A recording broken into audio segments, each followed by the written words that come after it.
সময় ইসমাত এবং শাহিদ অপেক্ষা ছিল আইফেল টাওয়ারে বাতি জ্বলার। যখন আকাশে আলো আবছা হয়ে এলো, চারপাশ কিছুটা আঁধার নামতে শুরু করলো, তখনই আইফেল টাওয়ার তার নিজের রঙে জ্বলে উঠল। নিজের সমস্ত উজ্জ্বলতা ছড়িয়ে দিল চারপাশ। আইফেল টাওয়ারের মাঝে তারার মতো ঝিকিমিকি আলো জ্বলছে। সে কি সুন্দর দৃশ্য, যেন চোখ জুড়িয়ে যায়। সেন নদীতে আইফেল টাওয়ারের প্রতিচ্ছবি ইসমাত অবাক চোখে দেখে গেল। সঙ্গে একটা ছাদও দেখা যাচ্ছে, ঠিক আইফেল টাওয়ারের পিছনে। মেঘেরা কেমন ছাদের আশেপাশে আসর জমিয়েছে। বিদেশের মাটিতে বুঝি এই প্রথম তার ছাদ দেখা। শাহিদের চোখে মুখে সেরকম উচ্ছ্বাস কিংবা বিস্ময় নেই। সে অনুভূতি শূন্য হয়ে ঠায় দাঁড়িয়ে। শাহিদের মুখ জুড়ে চিরচেনা শয়তানি হাসি কিংবা ধারালো নজর কিছুই নেই।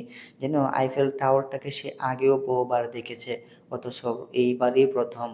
ইসমাত মাথা তুলে পাশে তাকালো একবার, এরপর আবারও মুখ ফিরে আইফেল টাওয়ারের দিকে তাকালো। ছবি তুললো কটা। ছবি তোলা শেষে পাশে তাকাতেই দেখলো শাহিদ নেই। সে নদীর পাশ ধরেই হাঁটছে। ইসমাত ছুটল তার পিছু পিছু। সন্ধ্যা হয়ে এতক্ষণে আঁধার নেমেছে, তবুও কোথাও আজানের শব্দ নেই। এই প্রথমবার ইসমাত কিছুটা হতাশ হলো। এই ভিনদেশে আজানের আশা করাটাও বোকামি। এখানে সবাই নিজেদের নিয়েই ব্যস্ত। শাহিদকে পিছু ডাকলো ইসমাত। কিছু সময়ের মাঝে দুজন আবারও পাশাপাশি হাঁটতে লাগলো। আমাকে ছেড়ে যাচ্ছিলে কোথায়? যদি হারিয়ে যায়? আপনি হারাবেন না, শাহিদ উদাসীন গলায় বলল। তো তো বলছো তুমি হারিয়ে যাবে? শাহিদ থেমে গেল, কিছুটা অপ্রস্তুত হলো। সে তো উদ্দেশ্যহীন হাঁটতে গিয়ে খেয়ালই করেনি তার সাথে মোবাইল নেই। মোবাইল ছিল ইসমাতের হাতে। ইসমাত না হারালেও সে 70% নিশ্চিত সে হারাতই। কিন্তু এটা বললে কি শাহিদের মান থাকবে? তাই তীব্র প্রতিবাদ করে উঠল, কখনোই না, আমি পথ চিনি। কোন দিক দিয়ে এসেছি বলো তো? শাহিদের উত্তর দিতে পারল না। তার কখনো পথঘাট চিনতে অসুবিধা হয় না। একবার এক অচেনা পথ দিয়ে গেলেও সে ঠিকই চিনে যায়। কিন্তু প্রতিবারের থেকে এবারের ব্যাপারটা ব্যতিক্রম। শাহিদ খুবই অন্যমনস্ক এবং উদাসীন থাকছে। তার এসবে মন নেই। তাই তো বলতে পারবে না কোন পথ দিয়ে এসেছে আর কোন পথে ফিরবে। সে কিছুতেই মনোযোগ পাচ্ছে না। মন যে পড়ে আছে সে অতীতের স্মৃতিতে। মন পড়েছে সেদিনের কথা, যেদিন সাব্বির তাকে জিমে মানাতে এসেছিল জান্নাতের বিষয়ে। জান্নাত তাদেরই একজন বান্ধবী ছিল। তবে তার শাহিদের সাথে লাগোয়া স্বভাব ছিল। সবসময় সে শাহিদকে খুঁজতো। পাখিদের সাথে শাহিদের বাড়িতেও আসতো। একবার তো জান্নাতই হয়তো ওদের সার্কেলে আসার সুযোগ পেয়েছিল সাব্বিরের জন্য। রোশনের সাথে জান্নাতের কলেজ জীবন থেকেই পরিচয়। এই যা। জান্নাতকে সবসময় এড়িয়ে যেত শাহিদ। শাহিদ সবসময় বন্ধু, গেম, ট্যুর আর বাইকের প্রতি জান প্রাণ দিয়েই বাসছিল। তার কখনো মেয়েলি দিকে নজর দেওয়ার সুযোগই হয়নি। জান্নাত তার সাথে কথা বলতে এলেও হু হা জবাবেই থেমে যেত। জান্নাতকে নিয়ে তার কখনো ভাবারও প্রয়োজন পড়েনি।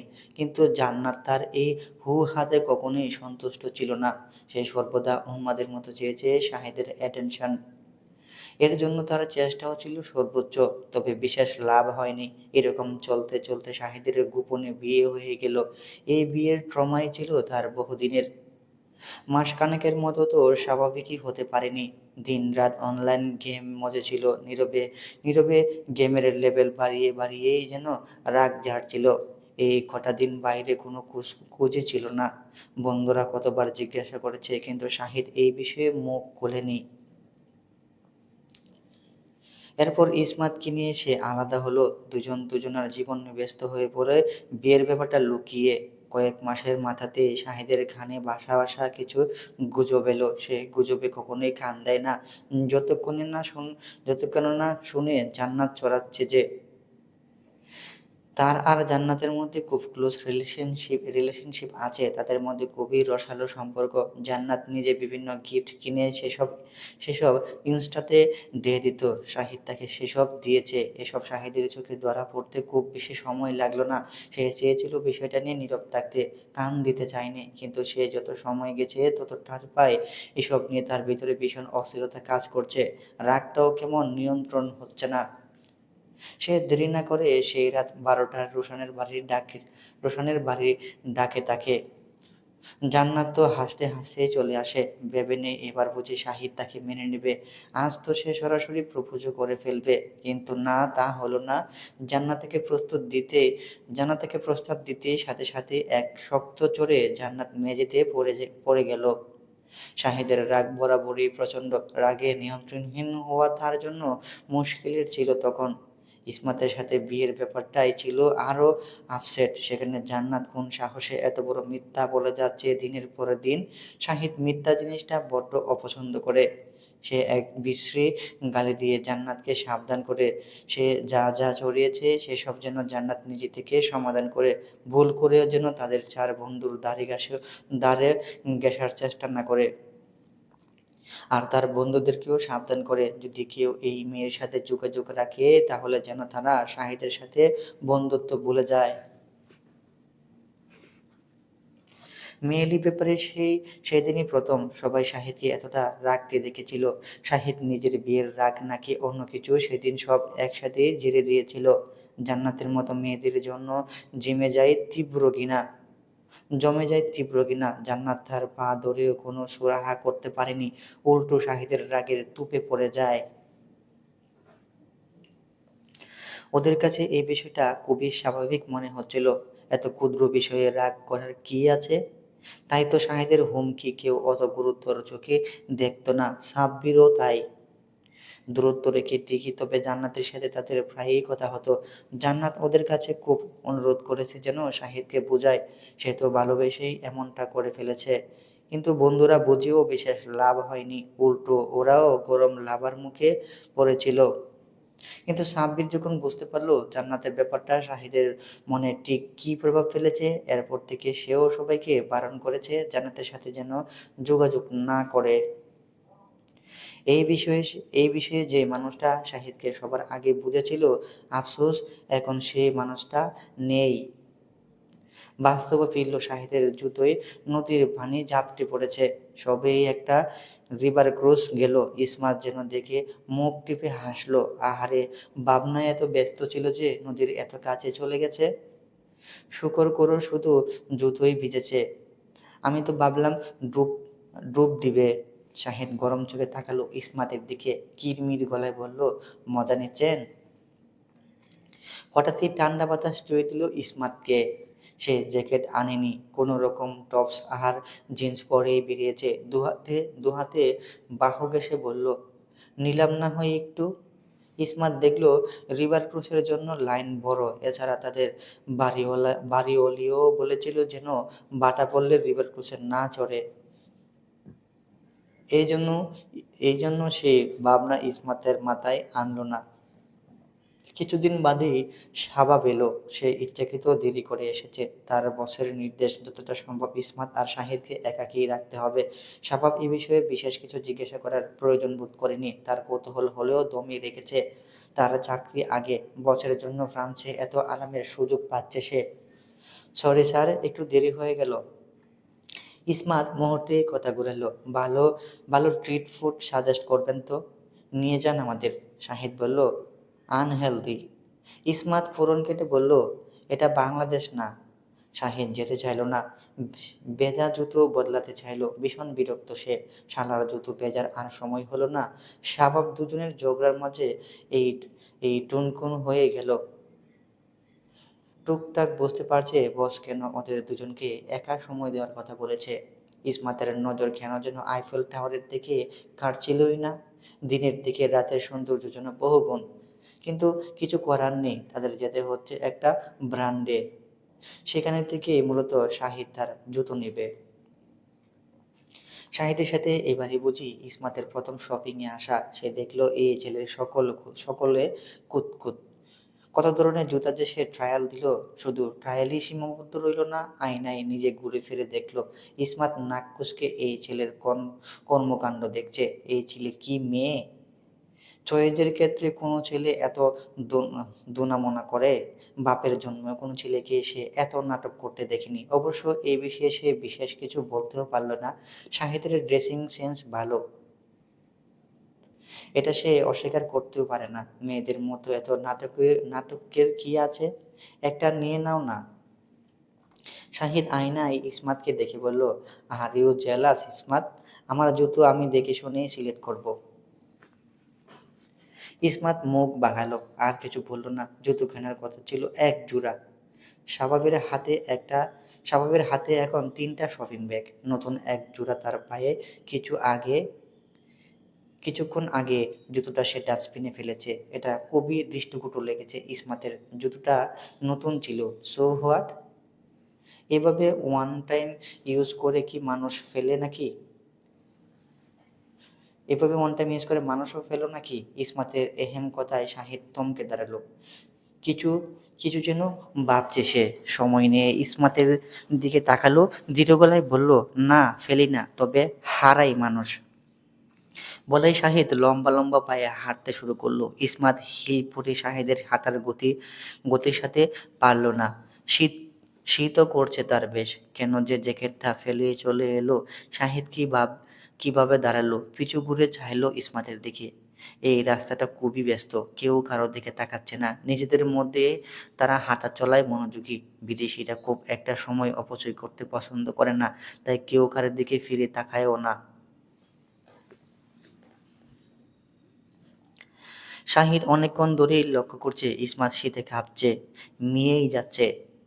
সে অবশ্য প্রিপারেশন নিয়ে এসেছিল, তবে লম্বা কোটটা এখনো হাতে পড়ার মতো সুযোগ হয়নি। সে শুধু নীরবে এগিয়ে দিল কোটটা, যেন কিছু একটা তাকে বারবার বলছে ইসমাতকে কোটটা দিয়ে দেওয়া উচিত।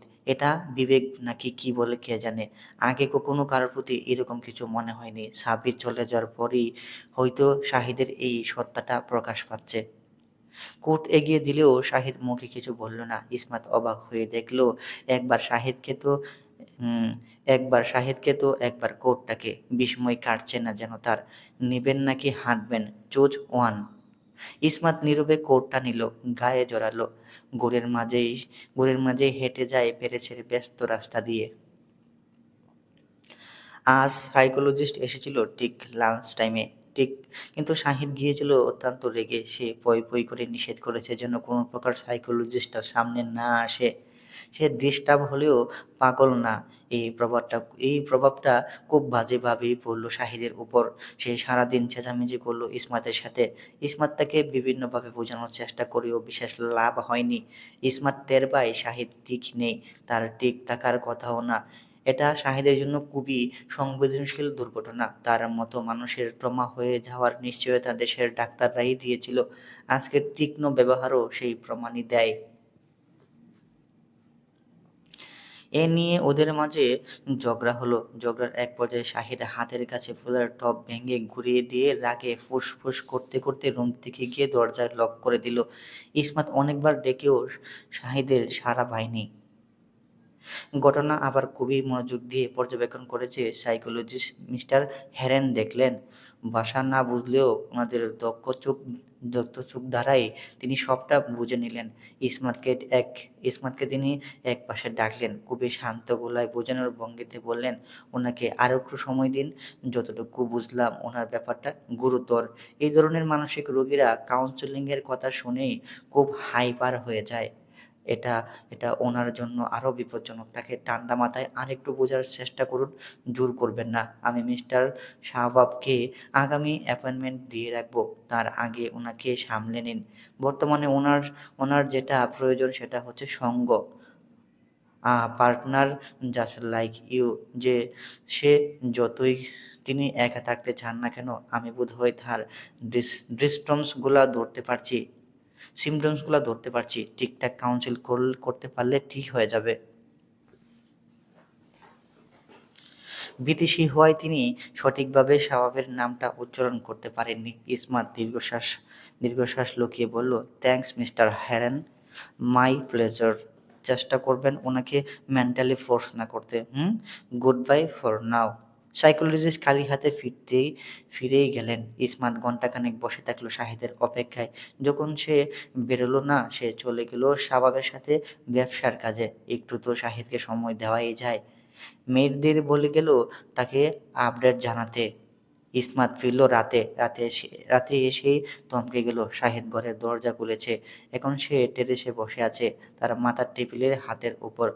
হাতের কাছেই কয়েকটা কালি ওয়াইনের বোতল, একটা ডায়মন্ড কাঠের গ্লাস, তার পেছনে আইফেল টাওয়ারটা জ্বলজ্বল করছে। আজও উঁকি দিচ্ছে মধুময় ছাদটা। ঠিক আইফেল টাওয়ারের পিছনে রাতের দৃশ্য আরও সুন্দর, কিন্তু শাহিদের ক্ষেত্রে না। ছেলের এলোমেলো কালো শার্ট, চুল, মুখের অবস্থা দেখে বোঝা যাচ্ছে সে ভালো রকমের নেশা করেছে। ইসমাইল ভেবে পেল না এতগুলো বোতল পেল কই? শাবাব কি এগুলো আলাদা করে রেখেছিল শাহিদের জন্য? কি অদ্ভুত! মেয়েরা নেই, ওরা সন্ধ্যায় চলে গেছে বলতে তারা বেশি দূরে থাকে না। ওখান এখানে ওখানে তাদের বাসা। দুজন একসাথে থাকে সম্ভবত। শাহিদের হুঁশ নেই, সে ওভাবেই পড়ে আছে। আগেরবারের মতো শাহিদকে ফেলে দিল না ইসমাত। তার কানে বেজেছে ডাক্তার হেরেনের বলা বাক্যটা। শাহিদের ইসমাতকে প্রয়োজন। ইসমাত দীর্ঘশ্বাস ফেলে এগিয়ে গেল শাহিদের দিকে। তার কাঁধে হাত রেখে শাহিদ বলে ডাকলো, কিন্তু কয়েকবার ডেকেও শাহিদের সাড়া পেল না। যখন দেখলো যখন দেখলো নরম সুরে ডেকেও লাভ হচ্ছে না, তখন ইসমাত আশাহত হলো। কি করবে তা ভাবলো, কোমরে হাত গুজে। বেশ কিছুটা সময় নিয়ে উদ্যত হলো শাহিদকে টেনে তুলতে। টেনে টুনে শাহিদের ভার নিজের ওপর নিল। মুহূর্তেই ইসমাত মিসমাত ঢাল হয়ে পাশে দেওয়ালের সাপোর্ট নিল। ভাগ্যিস একটুর জন্য পড়েনি। ছেলেটা কি ভারী! ওজন ইসমাত থেকে কয়েক গুণ বেশি। নেশা করে ওজন বুঝি আরও বেড়েছে। কোনো রকমে একে ধরে সে রুমে নিয়ে গেল। এটুকু হাঁটতেই ইসমাতের দম বেরিয়ে যাওয়ার উপক্রম। এত এত কাহিল লাগছে তার। শাহিদ আচমকাই চোখ মেলে তাকালো। লাল ফোলা চোখে ইসমাতকে দেখলো। ইসমাত ওর চোখের দিকে তাকিয়ে আঁতকে উঠল। ছেলেটা কি নীরবে নিভৃতে কেঁদেছে? শাহিদ নড়েচড়ে সরে যেতে চাইল। সে চোখে সব ঝাপসা দেখছে। ইসমাতও চেহারাও ঝাপসা, কিন্তু অনুভব করতে পারছে তার পাশে সুবাসিত মেয়েটা ইসমাত। শাহিদ পায়ে পা বাজিয়ে যেতে নিলে ইসমাত তাকে টেনে ধরল, কিন্তু সে শাহিদের কাছে নিতান্তই পিঁপড়া। শাহিদকে নিয়ে দপ করে পড়ল নরম বিছানার কম্ফোর্টারের ওপর। শাহিদ মাথাটা তুলল না এবার। ইসমাতের গলায় মুখ গুজে রইল। বেহুঁশ সে। কোথায় কার সাথে আছে কোনো কিছুরই জ্ঞান নেই তার। শাহিদের ক্লিন শেভ চোয়ালটা ঘষল ইসমাতের গলায়। ইসমাত স্থির হয়ে গেল। গায়ে কেমন কম্পন দিল। কিছু বলার বা ভাবার সুযোগ পেল না সে।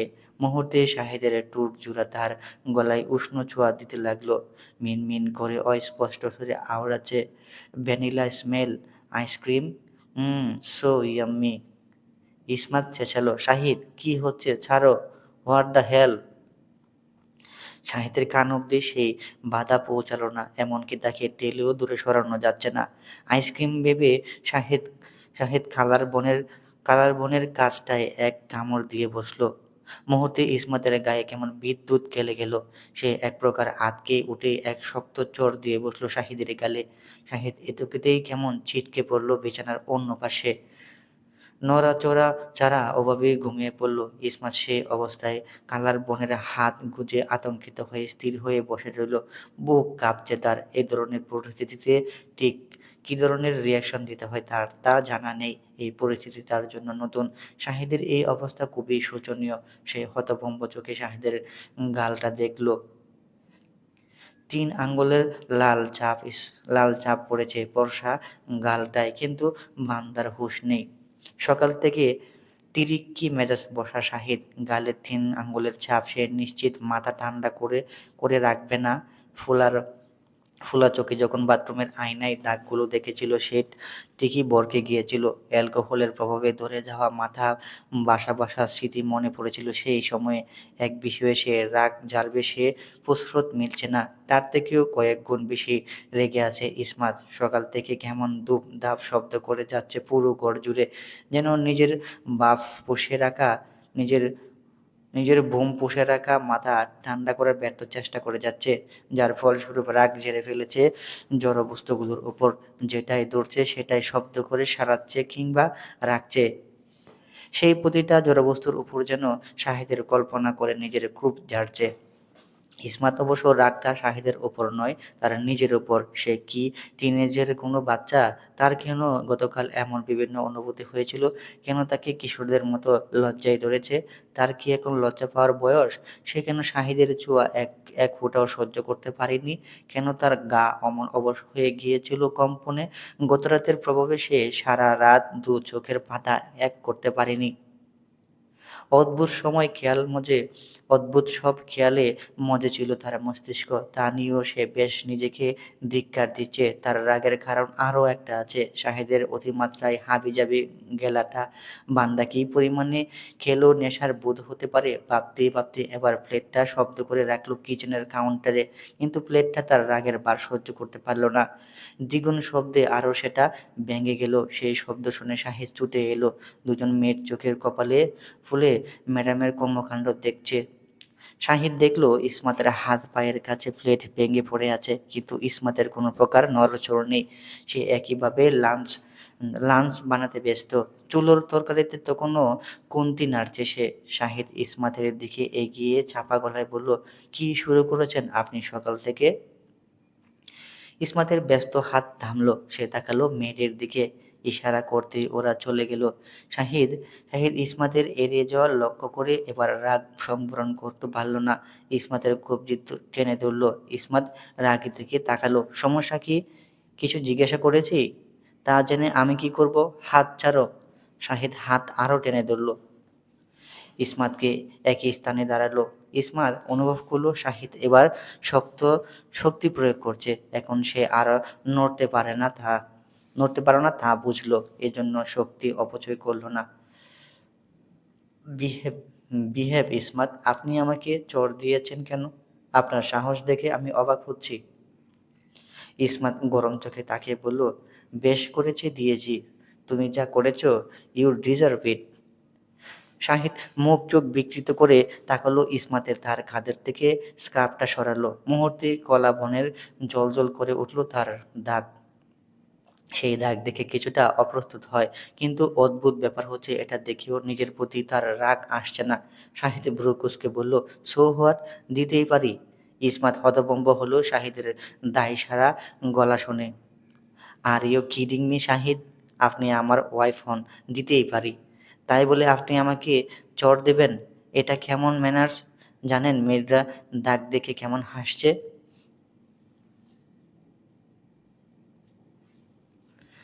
ইসমাত কী বলবে ভেবে পেল না। এজন্য সে চুপ করে গেল। শাহিদও গুনগুন করতে করতে রান্নাঘর থেকে চলে গেল। যাক, ইসমাতকে কিছু করে তো জব্দ করা গেল। হাওয়ায় যেন ভাসল সাব্বিরের কথা। সাব্বাস ভাই, ভাবিকে তবে লাভ বাইট দিয়েই দিলি। এই না হলে শাহিদ। শাহিদ আনমনে হাসল। তার মনের কথাগুলো সাব্বিরের গলার স্বর হয়ে তার কানেই বাড়ি কাচ্ছে।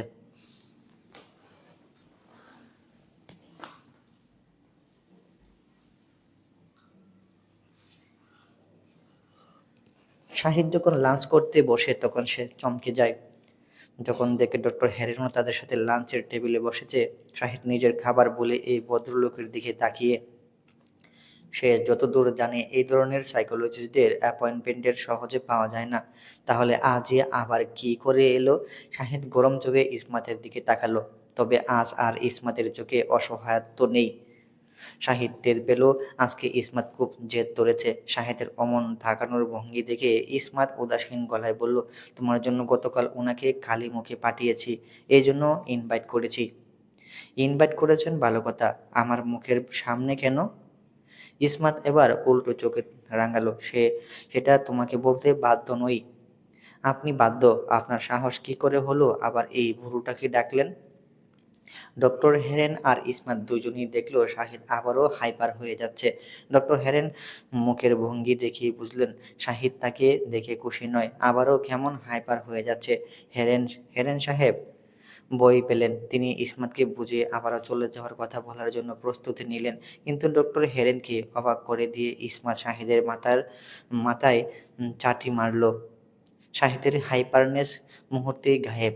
শ্বেত আর ডক্টর হেরেন তো বুঝি আকাশ থেকে পড়লেন। ইসমাত সাহেবকে ধমক দিয়ে বলল, ওনাকে সম্মান দিয়ে কথা বলো। ওনার মতো হতে তোমার আরো দুবার জন্ম নিতে হবে। শাহিদ তখনও ভীমর। সম্মানহানিতে মাথা কাটা যাচ্ছে। আপনি আমাকে এই বুড়োটার সামনে মারলেন? হ্যাঁ, তুমি একবার বলেছিলে না মনে নেই যে সিনিয়র আপু বিয়ে করেছো? এখন আমার জুনিয়র হাজবেন্ড যদি একটু বেকাতেরা হয় তাহলে সোজা করার দায়িত্ব তো আমারই। চুপচাপ খাও, এরপর কাউন্সিলে বসবে। It's my order. গতরাতের চর সেটা সেটা এতগুলো মদ গেলার আগে মনে ছিল না? তুমি নেশায় বেহুঁশ হয়ে নিজের সজ্ঞান কুইয়ে বেড়েছিলে। মুহূর্তে একটা পুষ্তে পরিণত হয়েছিলে। আমি শুধু তোমাকে ঢেলে দিয়েছি। ইসমাত থেমে গেল। কিছুটা সময় নিয়ে বলল, তুমি এখন মানসিক রোগী, সেটা তুমি মানো বা না মানো। যেদিন সুস্থ মস্তিষ্কে ভালোবেসে আমাকে চাইবে সেদিন। ইসমাত আবারও আটকে গেল। বাকিটা বলতে পারল না। সে আবারও ডক্টর হেরেনকে আপ্যায়নে ব্যস্ত হয়ে পড়ল। শাহিদ শুধু তাকিয়ে তাকিয়ে দেখল ব্যস্ত ইসমাতকে। এই বিদেশের মাটিতে কেমন পাক্কা সংসারী রূপে চোখে ধরা দিচ্ছে। ইসমাতের নজর লুকানোটো শাহিদ বেশ লক্ষ্য করল। খেতে খেতে ভাবল শাহিদ ইসমাতের ব্যাপারে। ইসমাত যদি কোনো এক প্যাকেজ, অফিস, ঘর, বাসা, সংসার, শ্বশুর শাশুড়ি সব কেমন যেন একা হাতেই সামাল দিচ্ছে। শাহিদ কি কখনো পারত না তার মতো করে সবকিছু সামলাতে? সে তো উল্টো অফিসের কাজ হেডেকের বলে মনে দায়িত্ব থেকে পালিয়ে এসেছে। কিন্তু ইসমাত, সে যেন পালাতেই জানে না। শাহিদ আবারও চোখ তুলে দেখল ব্যস্ত মেয়েটাকে। আজ একটু বেশি পরিণত মানুষের লাগছে তাকে। ডক্টর হ্যারিস বাঙালি খাবারের খুব প্রশংসা করলেন। বিদেশিরা ঝাল খাবার খেতে পারে না, এজন্য ইসমাত ঝাল অনেকটাই কমিয়ে দিয়েছিল। ডাক্তার হ্যারিসের কাছে এজন্য সব ব্যালেন্স লাগছে। বড্ড খুশি। শাহেদ পুরোটা সময় শুধু দাঁতে দাঁত পিষে ব্রাশ দিতে এসে আবারও প্রশংসা করা হচ্ছে। অবশেষে শাহিদের এক প্রকার বাধ্য হয়ে কাউন্সিলের জন্য বসতে হলো। ডক্টর হ্যারিস শুরুতে কিছু প্রশ্ন করলেন, কিন্তু শাহিদ একটারও ঠিকঠাক উত্তর দেয়নি। শুধু তেরামি আর বেয়াদবি করেছে। সে যে করেই হোক কাউন্সেলিং পণ্ড করতে চাচ্ছে। গতকাল সাব্বিরের কথা ভেবেই গলা অবধি মদ গিলেছিল। এত কষ্টের কি ফায়দা? যদি পরের দিনই তাকে কাউন্সেলিংয়ে বসতে হয়। আর অনুভূতি আবেগের কোনো মান থাকলেও সে সাব্বিরকে বলতে চায় না। তাকে হ্যালুসিনেশন করাও যদি বাদ দিতে বলে, সে কাউন্সেলিং বিষয়টা দেখতে পারে না। কিন্তু ডক্টর হ্যারেনের ধৈর্যশক্তি প্রবল। তিনি আবারও প্রশ্ন করলেন। শাহিদ আবারও তেরা উত্তর দিল এক প্রকার। এবার কোত্থেকে ইসমাত এলো? টি টেবিল, চা কফির ট্রেটা দেখে শাহিদের বাহুতে চড় দিল। চোখ রাঙিয়ে বলল, বিদেশি মানুষের সামনে মান সম্মান ডুবাতে চাও? শাহিদ স্বীকার করতে বাধ্য, ইসমাতের এই রূপ সে আগে কখনোই দেখেনি। বেচারা বারবার অপ্রস্তুত হচ্ছে। সে গলা উঁচু করলেও লাভ হচ্ছে না। উল্টো ইসমাত তার থেকেও দ্বিগুণ উচ্চ গলায় দম দিচ্ছে। এতে শাহিদ বিস্মিত হয়, হতবুদ্ধি হয়। ইসমাতের এই রাগের উৎপত্তি কি গতকাল ওয়াইন গেলার কারণে হয়েছে? আগে জানলে তো সে এসব চুতেও যেত না। কি মহা মুসিবত! সে তো হুঁশ হারিয়ে তার বউকেই ছুঁয়েছিল, অন্য মেয়েকে তো না। তাহলে এমন আচরণ করার মানে কি?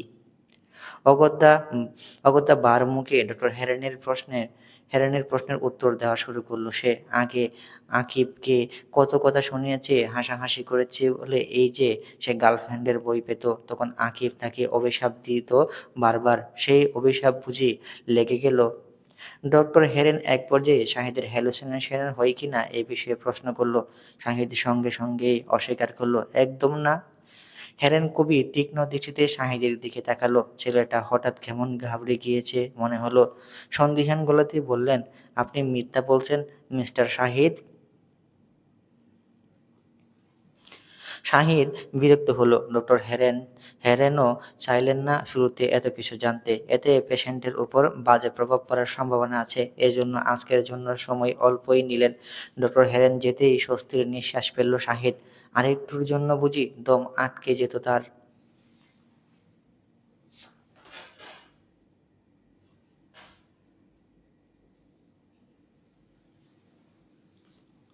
আশেপাশে তাকিয়ে দেখল ইসমাত নেই। শাহিদ তার মেয়েকে জিজ্ঞাসা করল। ওরা জানালো ইসমাত কাছেরই এক ক্যাফেতে গিয়েছে। ক্যাফের নাম হ্যালো ক্যাফ। কি অদ্ভুত নাম! তবে শাহিদ টের পেল এই ক্যাফে ইসমাত আগে থেকেই নির্ধারণ করে রেখেছিল। নয়তো মেয়েরা এত আত্মবিশ্বাসের সাথে ক্যাফের নাম বলতে পারত না। শাহিদও দ্রুত পরনের শার্ট আর টি-শার্ট চেঞ্জ করে বেরিয়ে গেল। এখন প্রায় বিকালই, কিন্তু আকাশ মেঘলা, রাস্তাঘাট ভেজা, যেন একটু আগেই বৃষ্টি নেমেছিল। শাহিদ এতটাই বিরক্ত ছিল যে জানালার বাইরে খেয়ালই করেনি। আর ইসমাত যে কখন তাকে ধমক দিয়ে বেরিয়ে গেছে সেটাও বুঝতে পারেনি। বেশ শীত শীত অনুভব হচ্ছে আজ। অক্টোবর মাস অক্টোবর মাস আসতে বেশি দেরি নেই, অথচ এখনই শীত অনুভবও হচ্ছে। হয়তো বৃষ্টির জন্যই। এই তো ক্যাফে দেখা যাচ্ছে। ক্যাফের ওপর নেম প্লেটটা কাঠের। আর ক্যাফের কাছে দেখা যাচ্ছে বিভিন্ন ধরনের পেস্ট্রি, কেক, ডেজার্ট সাজানো। বাইরের অফ হোয়াইট রঙের কারুকাজ করা, ভেতর থেকে হলদে আলো ভেসে আসছে। দেখতে কত লোভনীয় লাগছে। শাহিদ এগিয়ে যেতেই বৃষ্টি নামলো, যার ফলস্বরূপ এবার হাঁটার গতি বাড়িয়ে দিয়ে দ্রুত চলে গেল ক্যাফের মুখের সামনে। পিছনে ফিরে একবার বৃষ্টি দেখে নিল। মোটা মোটা বৃষ্টির ফোঁটা একটুতেই কেমন ভিজিয়ে দিল। শাহিদ হালকা হাতে চুল ঝাড়লো, এরপর ক্যাফের ভিতরে ঢুকে পড়ল। ইসমাত এক কোণে বসা, হাতে একটা ম্যাগাজিন নিয়ে বসা, খুব মনোযোগ দিয়ে পড়ছে সেটা। তার হাতের কাছেই সদ্য আসা কাপে ধোয়া ওঠা চা আর ক্যাফের স্পেশাল ডেজার্ট। ইসমাত আজ হলুদ রঙের শার্ট ইন করে সাদা প্যান্টের সাথে পরা। এসেছিল মূলত একটু নিজের মতো করে সময় কাটাতে, রাগটা নিয়ন্ত্রণ করতে। কিন্তু রাগটা পড়ে গেল। আবারও সে দেখল শাহিদের ভেজা মুখটা। তখনই সে বুঝতে পারল বাইরে বৃষ্টি হচ্ছে। শাহিদ কোনো কথা না বলে ইসমাতের পাশের চেয়ারে টেনে বসল। ক্যাফের বাইরে যতটা সুন্দর, ভেতরটা আরো বেশি আকর্ষণীয়। ডেকোরেশন কেমন ফ্রান্সের পুরনো ঐতিহ্য ধারণ করেছে। চারপাশে বেশ ফটোজেনিকও। এই ড্রেজেন টাইপের কাফের সাথে কেন যেন হ্যালো কাফের নামটা মানাচ্ছে না। কে জানে কি ভেবে নামটা দিল। ইসমাত আর চোখে শাহিদের ভেজা মুখটা দেখল। কিছুটা সময় নিয়ে নিজের পার্স থেকে একটা রুমাল বের করে যত্নের সাথে শাহিদের মুখে মুছে দিল। শাহিদ অবাকের চরম পর্যায়ে, কিন্তু তার মুখে প্রকাশ পেল না। সে নীরবে শাহিদের মুখের দিকে তাকিয়ে, এখানে এসেছো কেন? বাসায় একা থাকতে চাওনি? ভিজে গেছো তো? শাহিদ থেমে তাকালো ইসমাতের দিকে। ইসমাতও তাকালো। মুহূর্তে মুহূর্তে দুজনের চোখাচোখি হলো। শাহেদ ইসমাতের রুমটা নিয়ে নিজের মাথা মুছতে শুরু করলো। প্যারিসের বৃষ্টি আমাকে ওয়েলকাম করলো। লোভনীয় অফার রিজেক্ট করি কি করে বলুন তো? ভিজতে একা না, প্যারিসে এসেছি দুজনে, ভিজলেও দুজনেই ভিজবো। খবরদার আমাকে ফেলে সোলো ট্রিপে আসবেন না। হিংসে করছো? মেইড? মোটেই না। আপনি একা গড়লে আমার কি? শুধু বের হবেন ব্যাস। হেরে গেলে কি হবে? নিজেকে সামলাতে পারে না সে, আবার আমাকে বলে হারিয়ে যাব। এক্সকিউজ মি, আমি হারাই না। দেখাই যায়। এবার কিন্তু আমাকে রাগাচ্ছেন। রাগ ছাড়া আর কি পারো? গতকাল রাতের দাগটার কথা মনে নেই? ওটা পারি, মানে সবই পারি। ইসমাত হতভম্ব। আমিও গাল লাল করতে জানি। ভাবলেন কি করে? একবার সুযোগ দিয়েছি বলে বারবার ভাবেন? আপনি আমার বড় হতে পারেন, বাট ফিজিক্যালি আমি আপনার বস, মিসেস মুস্তাহাব। সোশ্যাল মিডিয়া উত্তাল। সেলিমের গোপন প্রেমের ইতি ঘটেছে। অনলাইনে শোনা যায় মিউচুয়াল ব্রেকআপ। এই নিয়ে সবাই কেমন হাই হুতাশ করছে। বেশিদিন হয়নি তার গোপনে প্রেম জানাজানি হয়েছে। আর এই সময় না পেরোতেই আবার ব্রেকআপ। অহেতুক সাংবাদিকরা তার আগে আগে পিছে ঘুরছে কারণ জানার জন্য। আরও কত গা জ্বালানো প্রশ্ন যে তাদের ঝুলিয়ে আছে তা বোঝা যায়। এজন্য সেলিম সর্বদা এদের এড়িয়ে গেছে।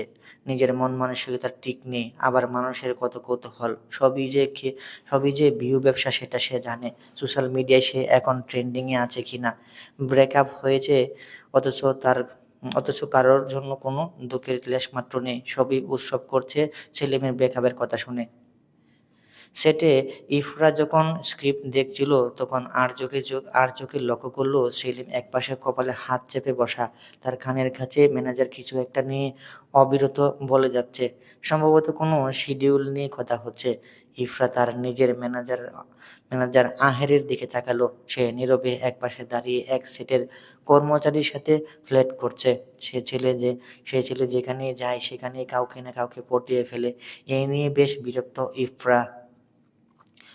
কোন কোন কোন কুলক্ষণে এটাকে সে ম্যানেজার করেছে? আহেল তার ক্লাসমেট ছিল কলেজ জীবনে। বিশ্বস্ত লোক ভেবে হায়ার করা। কিন্তু এই ছেলের সবইতেই বাড়াবাড়ি। কলেজ জীবনের ফ্লার্টিং এর স্বভাবটা এখনো যায়নি। ইফরাকে তার দিকে এমন রক্তচক্ষু করে তাকিয়ে থাকার খেয়াল করে আহের তৎক্ষণাৎ মেয়েটার থেকে বিদায় নিল। খুব দ্রুত পায়ে এসে দাঁড়ালো ইফরার পাশে। বেচারা ইফরাকে কখনো ভয় পায় আবার পায় না। আহের হাসার জন্য চেষ্টা করলো। অমনি আমার বোনের জন্য শাড়ি কিনবো তো, তার থেকে জিজ্ঞাসা করছিলাম কোনো পরিচিত আউটলেট আছে কিনা। ইফরা ভ্রু কুঁচকে বলল, রোজ আমার কাছে বিভিন্ন ব্র্যান্ড আউটলেট থেকে শাড়ি, ড্রেস, ফিয়ার আসে। তুমি আমার থেকে তো কখনো জিজ্ঞাসা করোনি। তুমি বলতে চাইছো তোমাকে আমি বিশ্বাস করব? বাহানা তো শক্ত হলো না। আহেল হালকা গলা কাঁকারি দিল, হাসার চেষ্টা করে বলল, আচ্ছা sorry Ifra, call me ma'am. আহেল চুপসে গেল। ইফরাকে সে নাম ধরেই ডাকে, কিন্তু ইফরা যখন রেগে থাকে তাকে দিয়ে গাদার কাটুনি কাটায়। আর মেম ডাকাটা তো বাধ্যতামূলক। কত হাত পা ধরে সে ইফরাকে শান্ত করে কিন্তু সে তো নিজের অভ্যাসে বদলাতে পারে না। আজ ইফরাকে মানালে পরের দিন সে একই কাজ করে আহেল। কন্ট্রাক্টের জন্য ইফরা এটাকে সরাসরি বেরও করতে পারছে না।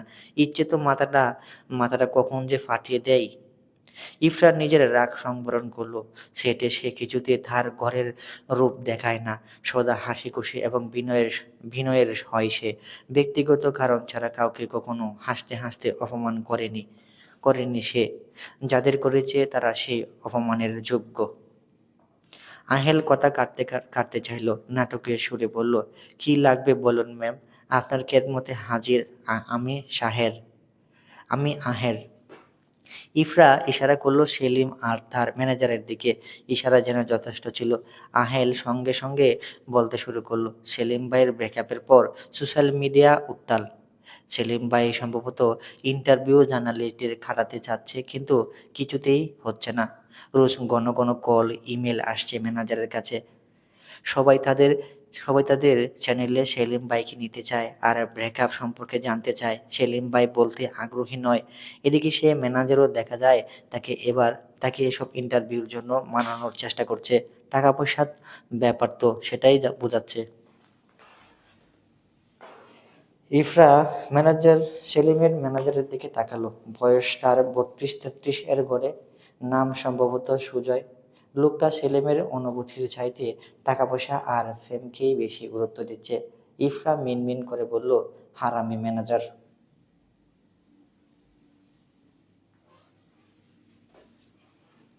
আহেল ইফরার কথাটুকু শুনল। সে মুহূর্তেই বুক ফুলিয়ে বলল, দেখেন ম্যাম, আমি ম্যানেজার হিসেবে কত পারফেক্ট। আপনাকে কখনো কখনো কন্ট্রোভার্সিতে আমি জড়াতে দেই না। আপনার ভ্যালু বজায় রেখেছি। সেলিম ভাইয়ের ম্যানেজারের মতো এত হারামি না। ইফরা আবারও গরম চোখে তাকালো। আহেল থমকে গেল। ইফরা খাট গলায় বলল, আমার আমার কোনো কন্ট্রোভার্সিই হয়নি। তুমি কবে সব ম্যানেজ করলে? আহেল ভাবল, সত্যিই তো, ইফরা তো কখনো কোনো কন্ট্রোভার্সিতেই জড়ায়নি। মুহূর্তেই হতাশ দেখালো আহেলকে। এজন্যই বুঝি ম্যাডামের চোখে তার কোনো দম নেই। আহেল বিড়বিড় করল, আসলেই তো ম্যাডাম, কন্ট্রোভার্সিতে জড়াইনি কেন? জড়ানোর কথা না। না জড়ালে আমি নিজেকে প্রুভ করব কি করে? সেলিম তার ম্যানেজারকে ভাগিয়েছে। মাথাটা ভীষণ ধরেছে। এমনিতেও সারা রাত ঘুম হয়নি। এখন সকাল থেকে ম্যানেজার সুজয় কেমন প্যারা দিচ্ছে। সেলিমের মুখে ক্লান্তি, দুঃখ সব মেকআপে ঢেকে গেছে। তাকে দেখে ক্লান্ত লাগলেও কৃত্রিমতার কারণে তার নির্ঘুম রাতের ছাপ মুখে বোঝা যাচ্ছে না। সেলিম মনে মনে ঠিক করে নেয়, সে মুভ অন করে গেলেই সবার থেকে ম্যানেজারকে বের করে দিবে। সে উস্কানি সেলিমের একদমই পছন্দ হচ্ছে না। অথচ এই সুজয়ই তার সবচেয়ে বিশ্বস্ত ছিল। আর এই বিশ্বস্ত মানুষটা আজ তার অস্বস্তি অনুভূতির থেকে লাভটা বেশি দেখছে। আসলে বিপদে মানুষ চেনা যায়। সেলিমের চোখের সামনে কেউ কফি ধরতেই সেলিমের মাথা তুলে তাকালো। ইফরা মিষ্টি হাসির সাথে মগটা ধরে আছে। সেলিম হাসার চেষ্টা করলো, বিনয়ের সাথে কফির মগটা নিল। অল্প স্বরে অল্প স্বরে ধন্যবাদ জানাতেও কর্ণপাত করলো না। ইফরা চেয়ার টেনে তার পাশে বসলো। ভাইয়া, আপনাকে খুবই উস্কো খুস্কো লাগছে। কি বলছো? তাহলে তো আরেকবার মেকআপ আর্টিস্টকে ডাকা লাগবে। এমনিতেই ডায়লগ ডেলিভারিতে আজ বেশ জড়িয়ে যাচ্ছি। জারি তো কম খেলাম না। ইফরা হাসলো, হাসি আটকে বলল, আর মস্কারা করবেন না তো ভাইয়া, আপনাকে তো আজ বাজেও লাগছে না। জীবনটাই যে মস্কারা হয়ে গিয়েছে ইফরা, সামান্য মস্কারায় আর কি আসা যায়। সেলিমের তাচ্ছিল্য শুনে ইফরার এবার খারাপই লাগলো বটে। মানুষটার ভিতরে কত ঝড় বয়ে যাচ্ছে তা বাহিরে কেউ টের পাচ্ছে না, পাবেও না। সবার চোখ যে অন্ধ নিজস্ব স্বার্থে। ইফরা কপালের চিন্তার বাজ ফেলে বলল, পার্সোনাল প্রশ্ন করলে কিছু মনে করবেন? তোমার সাথে বাউন্ডারি নেই, করতে পারো। ইফরা আশেপাশে সতর্ক নজরে তাকালো। সে চাইছে না তাদের মধ্যকার আলাপ পাসখান হোক। সে মিনমিন করে প্রশ্ন করলো, সব তো ঠিকই যাচ্ছিল, হঠাৎ ব্রেকআপের কারণ? কোনো সমস্যা হয়েছে ভাইয়া? আপনাদের তো বিয়ের প্ল্যান ছিল। ইফতার প্রশ্ন আগেই প্রেডিক্ট করতে পেরেছিল সেলিম, এই জন্য এই প্রশ্নের কোনো প্রকার প্রতিক্রিয়া করেনি। তবে মুখের থেকে তাচ্ছিল্য ভাবটা উড়ে গেছে এটা নিশ্চিত। সেলিম দীর্ঘশ্বাস ফেলল, চাপা গলায় বলল, সমস্যা শুরু হয়েছে আমাদের সম্পর্কটা জানাজানি হওয়ার পর। সাধারণ মানুষের ভাষ্যমতে আদিবা কালো। আমার তো সুদর্শনের আমার তো সুদর্শনের সাথে যায় না। এ নিয়ে পাবলিকলি তাকে প্রচণ্ড বুলির শিকার হতে হয়। রোজ রোজ এই মানসিক যন্ত্রণা আর সইতে পারছিল না আদিবা। খুব বাজে প্রভাব পড়েছিল তার উপর। সে বাবার রাজকন্যা, ভালো ফ্যামিলি থেকে বিলিং করে। কখনো কখনো কারো এত সাহস হয়নি তাকে নিয়ে কটু কথা বলার। এজন্য প্রভাবটা বেশিই পড়েছে। তার বাবা এই নিয়ে আবার ওর উপর খুব রাগারাগি করেছে। এখন তুমি বলো, আমার এতে দোষটা কোথায়? আমি কতজনকে থামাতে পারবো? তবুও আমি চেষ্টার কোনো বাকি রাখিনি। বারবার ছুটে গেছি আদিবার কাছে। বিয়েও করব বলে কথা দিয়েছি। বিশ্বাস করো, ওর বাবার কাছে আমি ডেটও চেয়েছি। কিন্তু কোনো লাভ হয়নি। আঙ্কেল আমার মুখের উপর সাফ জানিয়ে দিয়েছেন, ওনার মেয়েকে অন্য কোথাও বিয়ে দেবেন। যেখানে তার রূপ সম্মান নিয়ে টানা হেঁচড়া করবে না, অ অন্তত প্রাপ্য সম্মানটুকু দিবে। যা আমার সাথে থাকলে এক জীবনে সম্ভব নয়। ইফরা আঁতকে উঠল। শেষের দিকে সেলিমের গলাটা কেমন জড়িয়ে গেছে, ভেঙে ভেঙে আসছিল। ইফরা বড্ড সাহস করে করুণ মুখটার দিকে তাকালো। এখানে সেলিম এবং আদিবা আপু দুজনই ভিকটিম। পাবলিক ফিগারের নামে তাদের দিনরাত হেয় করা যেন আজকালকার সাধারণ মানুষের স্বভাব। একজন পাবলিক ফিগারের কাকে পছন্দ, কে কি করবে সেটা এই নিশ্চয়ই এই টক্সিক মানুষগুলো ঠিক করে দেবে না। তাদের অতিরিক্ত বুলির জন্য আজ সুন্দর সম্পর্ক নষ্ট হয়েছে, দুজন মানুষ ধ্বংস হয়েছে। এতে কারো কোনো মাথা ব্যথা নেই। তারা তো ব্যস্ত কখনো কার পিছু চুগলি করবে, কতটুকু শোনাবে, আর মানসিকভাবে কাকে বিধ্বস্ত করবে। বাঙালি কাউকে মানসিকভাবে মেনে নিতে উম মা মা বাঙালি কাউকে মানসিকভাবে মেরে দিতে খুব ভালোবাসে কিনা। ইরফার রাগ হচ্ছে, সে কটা কঠিন জবাব আসুক, কিন্তু তাতেই বা কি? কজনের জ্ঞান আছে সেসব শোনার? উল্টো নির্লজ্জ বেহায়ার মতো সব ভুলেই সে কটু কথা বলেই তো দিন শেষে পৈশাচিক আনন্দে উচ্ছ্বসিত হবে। অথচ দোষ না করে পাবলিক ফিগারদের জীবনটা কারোরই করুণভাবে তছনছ করে দেয়। এদের কি রুহের বদদোয়া ভয় নেই? সেলিম থেমে নিজেকে কিছুটা সামলে বলল, সবচেয়ে কষ্টের কি জানো আদিবা? নিজেও আমার থেকে খুব মুখ ফিরিয়ে নিয়েছে। সে আমার সাথে যোগাযোগ পর্যন্ত করতে চাচ্ছে না। যখন বললাম আমি অভিনয় জগৎ ছেড়ে দিব, তখন মেয়েটা তার কসম দেয় আমি যেন এই জগৎ না ছাড়ি। সব ঠিক আছে, কসমটা কেন দিল ইফরা? সে তো জানে আমি ছাড়া থাকতে পারি না। হাজারো ব্যস্ততার এই মেয়েটার আমারই লাগবেই। ওকে কিভাবে বুঝাবো আমার চোখে আদিবা কত সুন্দর? মানুষের কি দরকার ছিল আমার পার্সোনাল বিষয়ে ইন্টারফেয়ার করার? মামলা যে দেব, কয়জনকে দেব? দিলেই বা কোনো লাভ হবে? ইফরা সেলিমকে কি বলবে তা ভেবে পেল না। শুধু পাশে ছায়ার মতো দেখে গেল তাদের নেক্সট শুট আসা অবধি।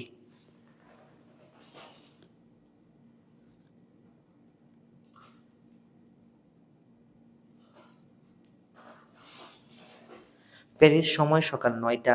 কোনো রকমে ব্রেকফাস্ট করে শাহিদকে টেনে নিয়ে এসেছে ইসমাত। আজ শাহিদকেও সে অফিসের কাজে ঢুকিয়েছে। এতে শাহিদ প্রচণ্ড বিরক্ত।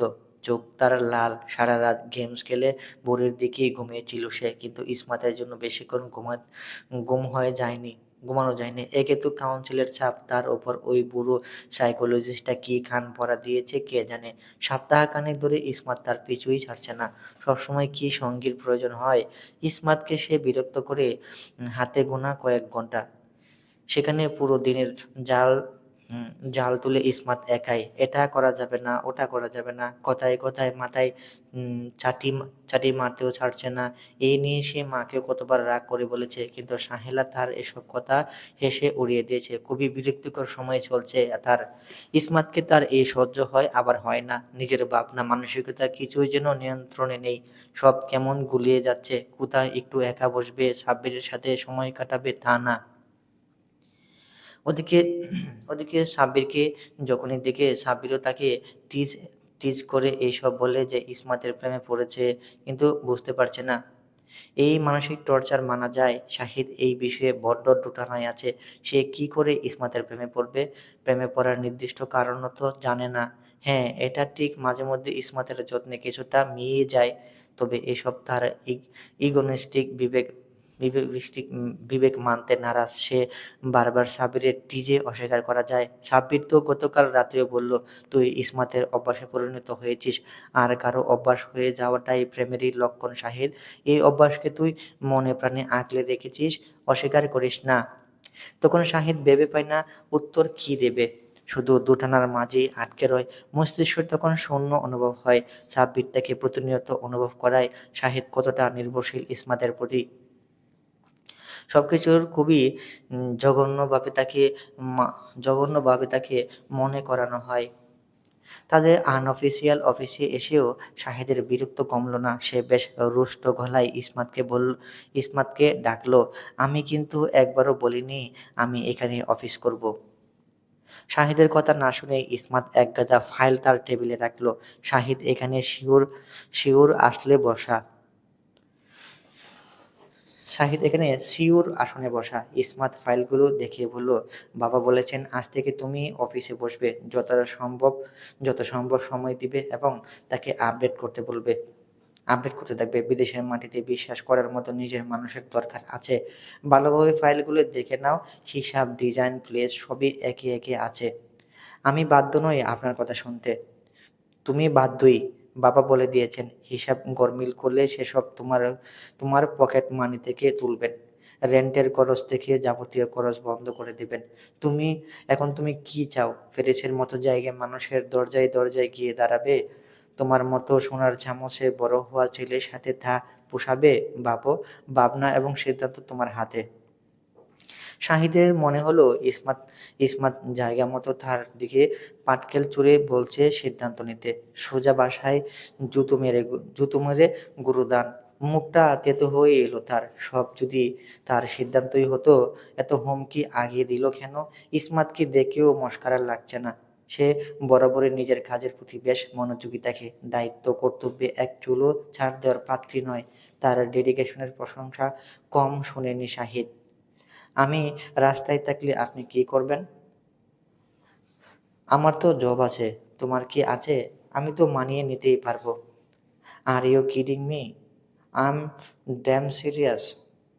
এক পর্যায়ে শাহিদ হতাশ হলো। সে বাবার ব্যবসাজনিত ব্যাপার থেকে সবসময় দূরে থেকে পালিয়েছে। সেখানে সেই বাবাই তাকে কি বাজেভাবে ফাঁসিয়ে দিলেন। আসলেই মাহফুজ সাহেবের ব্রেনটা খুবই শার্প। তার বিচক্ষণ স্বভাব। ব্যবসার ক্ষেত্রে খুবই তীক্ষ্ণ এবং নিখুঁত। এবার সে ব্যবসায়ের দিক থেকে টুপটা ফেলেছে। এখানে শাহিদের চেনা কেউ নেই, চাকরির মতো অবস্থাও নেই। পুরোপুরি নির্ভরশীল সে বাবা আর ইসমাতের ওপর। এটা তার বড্ড ইগো হার্ট করল। সে বিড়বিড় করে বলল, না, Shahid fail in love with her? Impossible Sabbir. Shahid নিজেকে সামলে তাকালো ইসমাতের দিকে। ইসমাত খুবই বিচক্ষণ চোখে শাহিদকে পড়ছে। সে কল্পনা করছে আগের শাহিদ রাগ নিয়ন্ত্রণ করতে পারত না। আগের জন হলে এতক্ষণে এখানে ভাঙচুর লেগে যেত, ফাইল সব ছুঁড়ে এলোমেলো হতোই হতো।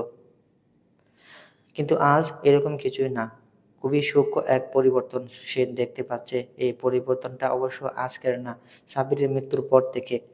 শাহিদ এক দুইবার তার সাথে খারাপ ব্যবহার করে ফেললেও আগের মতো তীক্ষ্ণ ঘৃণাময় হয় না এই ঝগড়াগুলো, বরং ঘণ্টাখানেকের মধ্যে আবার দুজনের মাঝে শুধবোধ হয়ে যায়, ভুলে যায় ঝগড়ার মুহূর্তটা, যেন কিছুই হয়নি এমন ভাব নিয়ে চলে দুজনে। শাহিদ আরামদায়ক চেয়ারটা গা হেলিয়ে দিল, পায়ের ওপর পা তুলে খুবই গম্ভীর মুখে বসলো। গায়ের পরনে তার ফরমাল রূপালি রঙের স্যুট, ভিতরে সাদা শার্ট।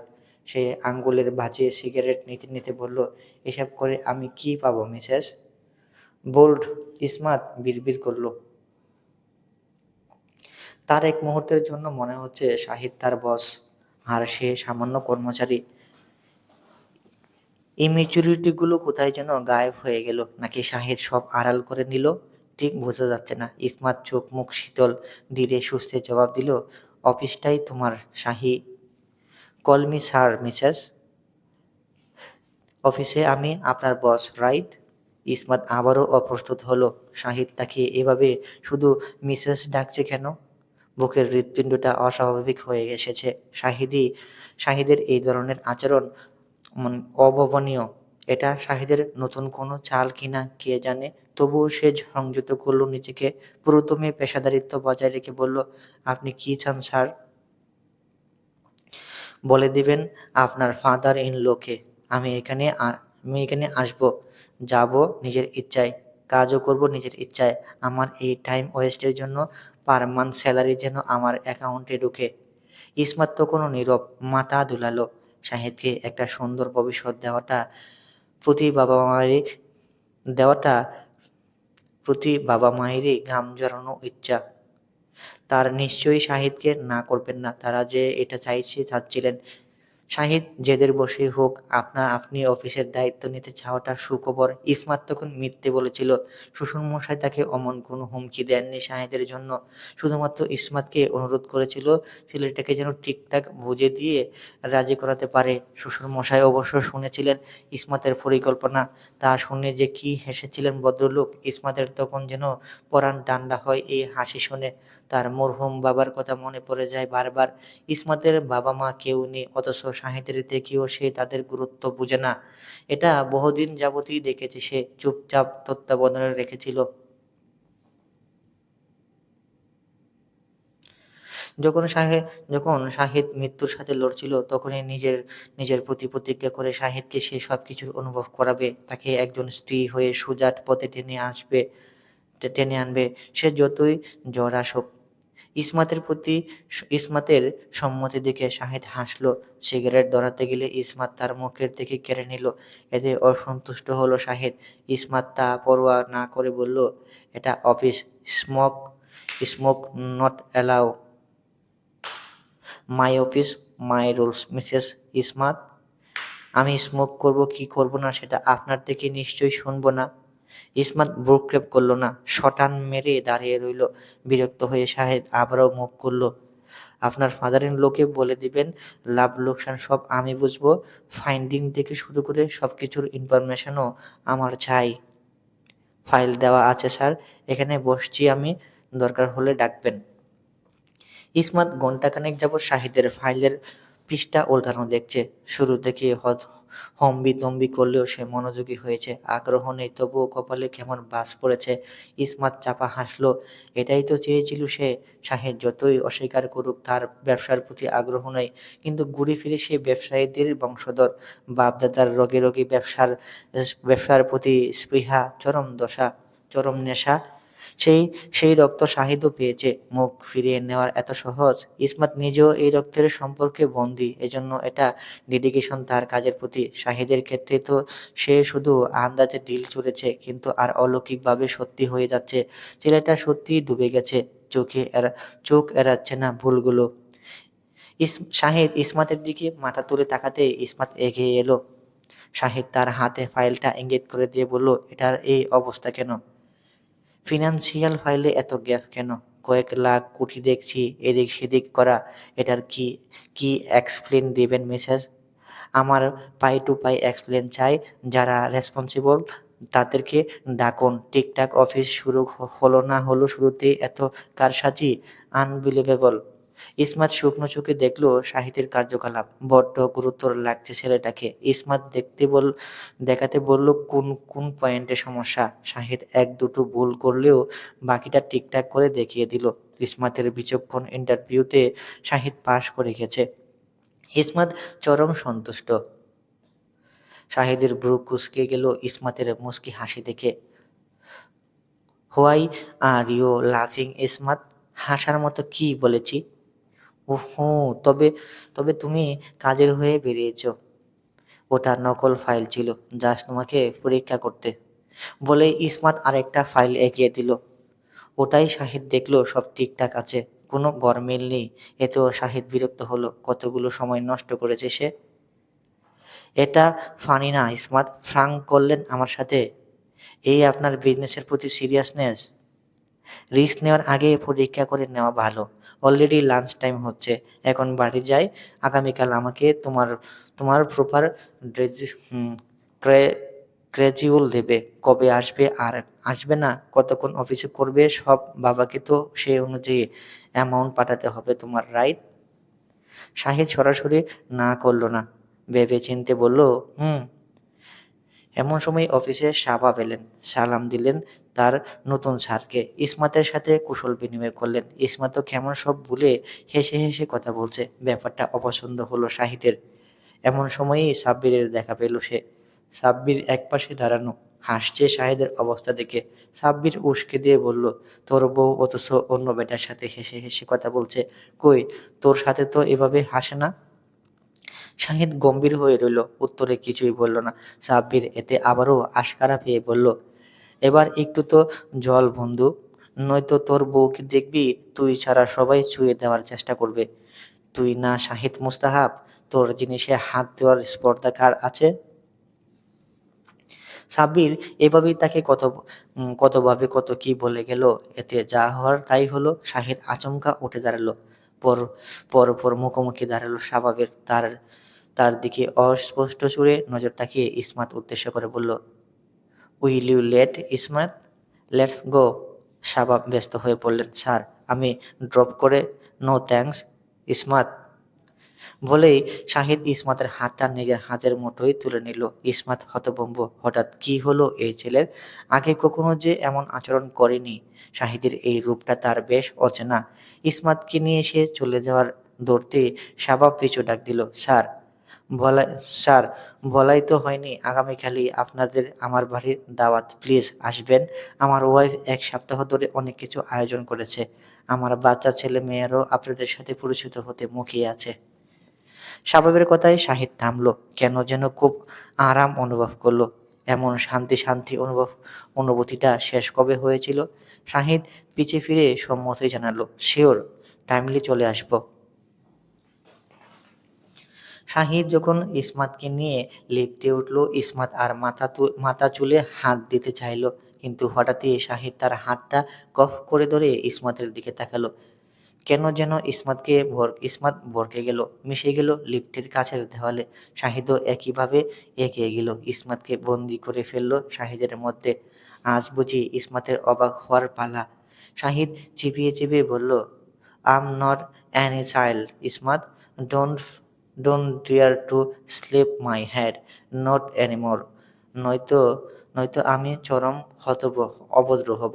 ইসমাত বিমূঢ়, চোখ কপালে তুলেছে। শাহিদের হাতটা কোমর ছুঁই ছুঁই। ইসমাত অপ্রস্তুত হয়ে বলল, শাহিদ আমি তোমাকে মারতে যাইনি। শাহিদ ইসমাতের কৈফিয়তগুলো শুনল না। Keep my words in mind বলেই শাহিদ দূরে সরে দাঁড়ালো। এতক্ষণে বুঝি ইসমাত দম ফেলতে পারল। কিছু কিছু পরিবর্তন মানা যায়, কিন্তু এরকম দম বন্ধকর কিছু? ইসমাত ভাবলে কেমন গা কাটা দিচ্ছে। সিদ্ধান্ত নিল তার থেকে দূরে সরে থাকবে। তার নিজেরও এসব শখ থেকে উঠে আসার অধিকার আছে।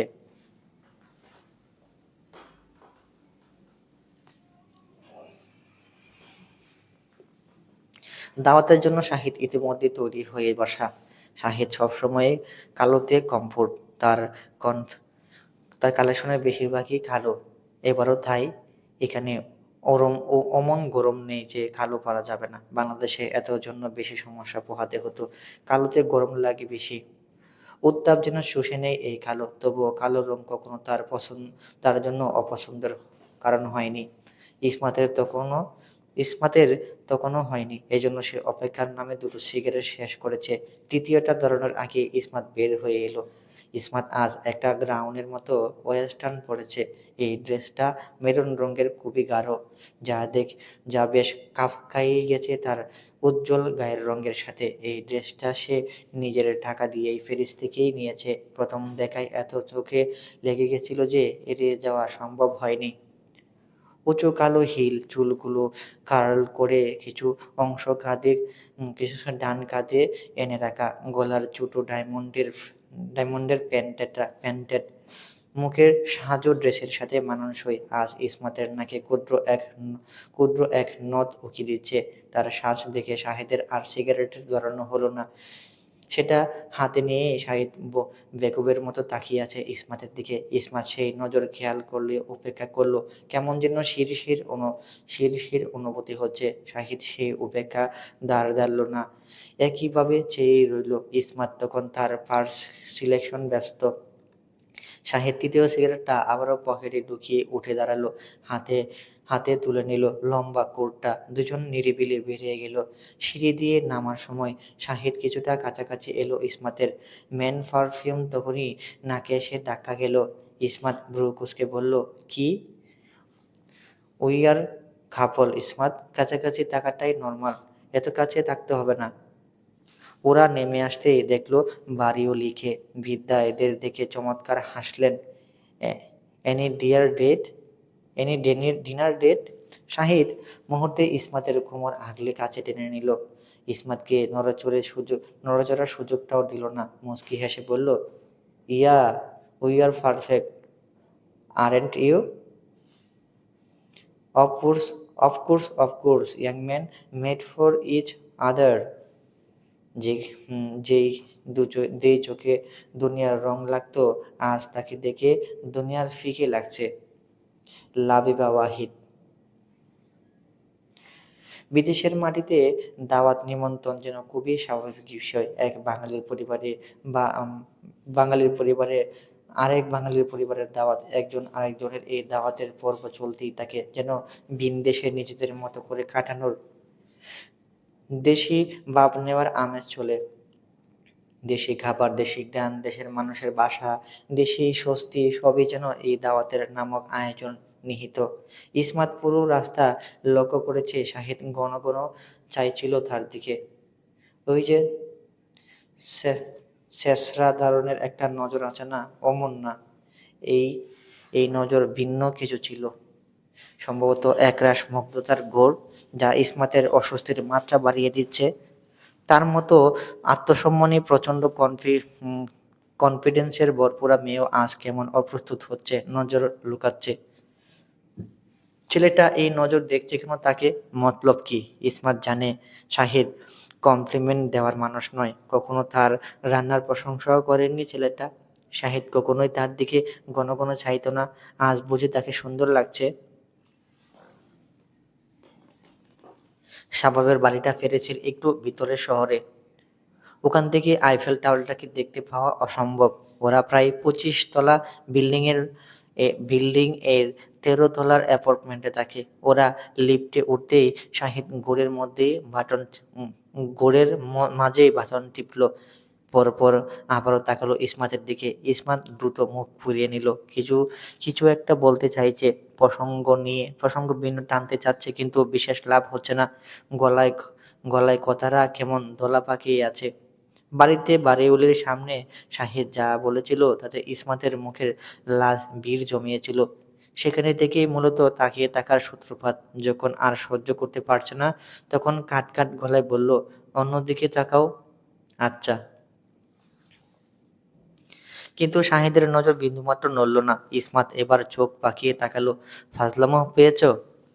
Very good. এবার দেখতে সুবিধা হচ্ছে। ইসমাত হতভম্ব দ্রুত গড়ে দাঁড়ালো, তবুও উষ্ট ইন্দ্রিয় তাকে জানান জানালো শাহেদের নজর নড়চড় হয়নি। মহা মুসিবত তো দেখছি। শাহেদ গলা নামিয়ে বলল, শুক্রিয়া করুন, আপনাকে শুধু আমিই দেখছি, অন্য কেউ দেখছে না। কেন?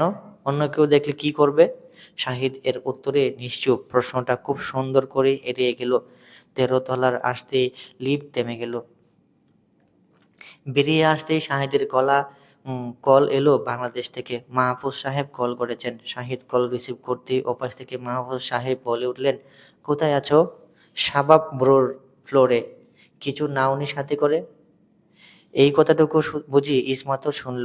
সঙ্গে সঙ্গে সে কপালে হাত দিল।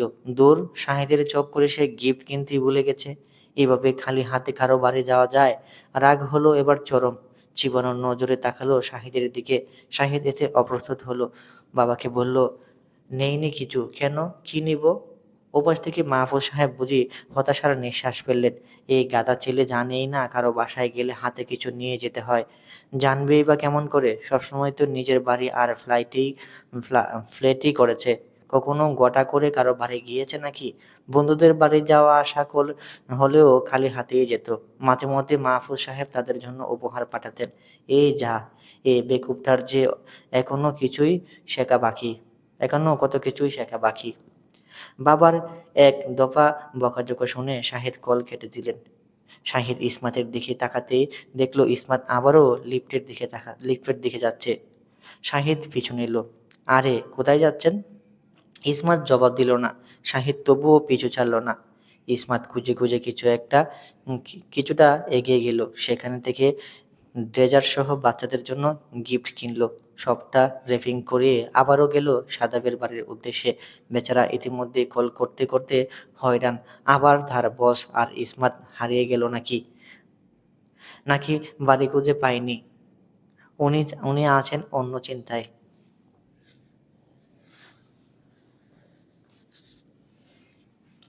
শাহিদ নীরবে সবকিছু পর্যবেক্ষণ করল। বিল বিল অবশ্য সবটা তার ঘাট থেকেই কেটেছে। শাহিদ এতক্ষণে বুঝেছে ইসমাত কি করেছে। সে আরেকটা শিক্ষা নিল। কারো বাড়ি যেতে হলে খালি হাতে যাওয়া যাবে খালি হাতে যাওয়া যাবে। ইসমাত যা রেগে আছে, চেঁচামেচি তো দূর, ম্যাডাম কথাই বলছে না। ওরা কিছুক্ষণের মধ্যে শাবাবের বাড়ি এলো। শাবাব এবং তার স্ত্রী বিনয়ের সাথে তাদের স্বাগত জানালো। ২ রুমের একটা ফ্ল্যাট, ছোট লিভিং লিভিং ডাইনিং একসাথে, আর লাগোয়া কিচেন। লিভিং রুমের মেঝে বাচ্চাদের খেলনা দিয়ে ভর্তি। ওনার স্ত্রী তা আবার গোছাতে গোছাতে বলল, সরি, আমি রান্না করেছিলাম আর বাচ্চাদের বাবা ছিলেন ভেতরের রুমে, আপনাদের কল করছিল। কখন যে বাচ্চারা আবার খেলনা দিয়ে ঘর অগোছালো করেছে কেউ টের পায়নি। ইসমাত হাসল। শাহিদ ততক্ষণে খেলনা সরিয়ে একপাশে সোফায় বসেছে। স্বভাবতই পায়ের ওপর পা তুলে। ইসমাত যখন শাবাবের স্ত্রীর সাহায্য করতে নিচ্ছিল, মেয়েটা চমকে গেল। বয়সে সম্ভবত ওরা সমবয়সী। কি করছেন? আপনি ভাইয়ার পাশে বসুন, আমি করে নিচ্ছি। শাবাব স্ত্রীর শুধরানোর জন্য ডাকতে চাইলেন, কিন্তু শাহিদ তাকে ইশারায় থামিয়ে দিল। ভাইয়া, আপু ডাকছে, ডাকুক। ঘরের মধ্যে বস ম্যাম শুনতে আর ভালো লাগে না। তবুও শাহিদ শুধরে নিল। আপু যেহেতু ভাইয়া ডেকেছেন, মিসেসকে ভাবি ডাকলে খুশি হব। শাবাবের স্ত্রী নেহা মুখ চেপে হাসলেন। ইসমাত অপ্রস্তুত হলেও মুখে তা প্রকাশ পেল না। সে কখনো চরম রেগে আছে। সে সে এখনো চরম রেগে আছে, যতই অন্যদের সাথে হেসে কথা বলুক না কেন। নেহা মুচকি হেসে বলল, আপনাকে অভিযোগ করার সুযোগ দেব না ভাইয়া। শাবাবের বাচ্চারা তখনই এলো। চুপি চুপি দেখলো মানুষ দুটোকে। কিছুটা সময় পেরোতে দুজনে মিলিয়ে গেল ইসমাত আর শাহিদের সঙ্গে। শাহিদ বাচ্চা কাচ্চা পছন্দ করে না, কিন্তু আজ ইসমাত রেগে বিদায় মুখ ফুটে কিছু বলল না। বাচ্চাদের বয়স একজনের 5 বছরের, 5 আর একজনের 3। মেয়েটা ছোট। শাহিদ তার পছন্দের হয়েছে। শাহিদ এমন এক মানুষ, ছোট থেকে বড় মেয়েদের পছন্দ হয়ে যায়। মেয়ের এমন শাহিদের সাথে লেগে থাকা দেখে নেহা মুচকি হেসে বলল, একটা বাচ্চা নিয়ে নিন ভাইয়া, মেয়ে হলে তো বাবার পিছু ছাড়বেই না। কি হলো কে জানে, শাহিদ বিষম খেলো। শাবাব ছুটল পানি নিতে। ইসমাত না চাইতেও চাপা হাসলো। এই হাসিকে কেউ দেখল না। বাচ্চা মেয়েটা ওর মাথায় চুটু হাতে বুলিয়ে দিতে দিতে বলল, ড্রিঙ্ক ইট, ড্রিঙ্ক ইট। এতে আরেক দফা হাসির রোল পড়ল শাবাব আর নেহার মাঝে। ইসমাতও অনিচ্ছা সত্ত্বেও হাসলো। আসলেই বাচ্চারা কত নিষ্পাপ হয়। ইসমাতের এবার তুবার কথা মনে পড়ছে। এখানে আসার পর একবারও বোধহয় সারাহকে কল করেছিল সে। তুবার সে কি মিষ্টি হাসি, বারবার জিজ্ঞাসা করছিল, ইসমাত আন্টি কবে আসবে?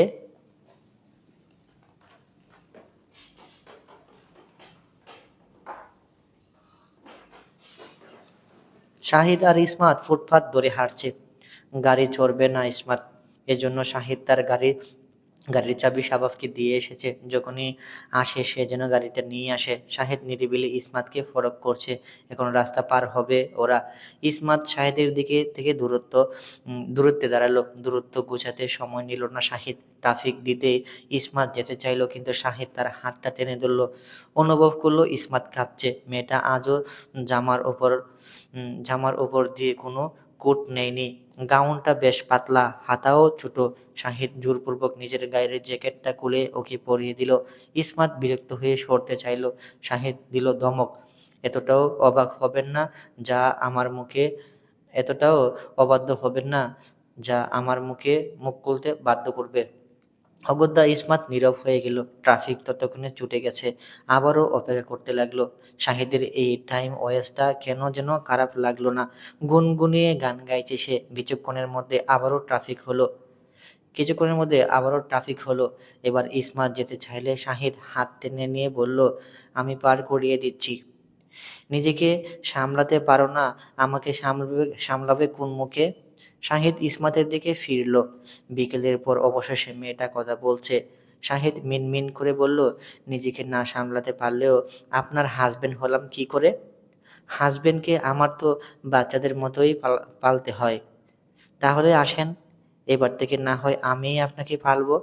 হাত ছাড়ো শাহিদ, হোয়াই প্রুফ দিতে হবে তোমাকে আদৌ পালতে পারি কিনা।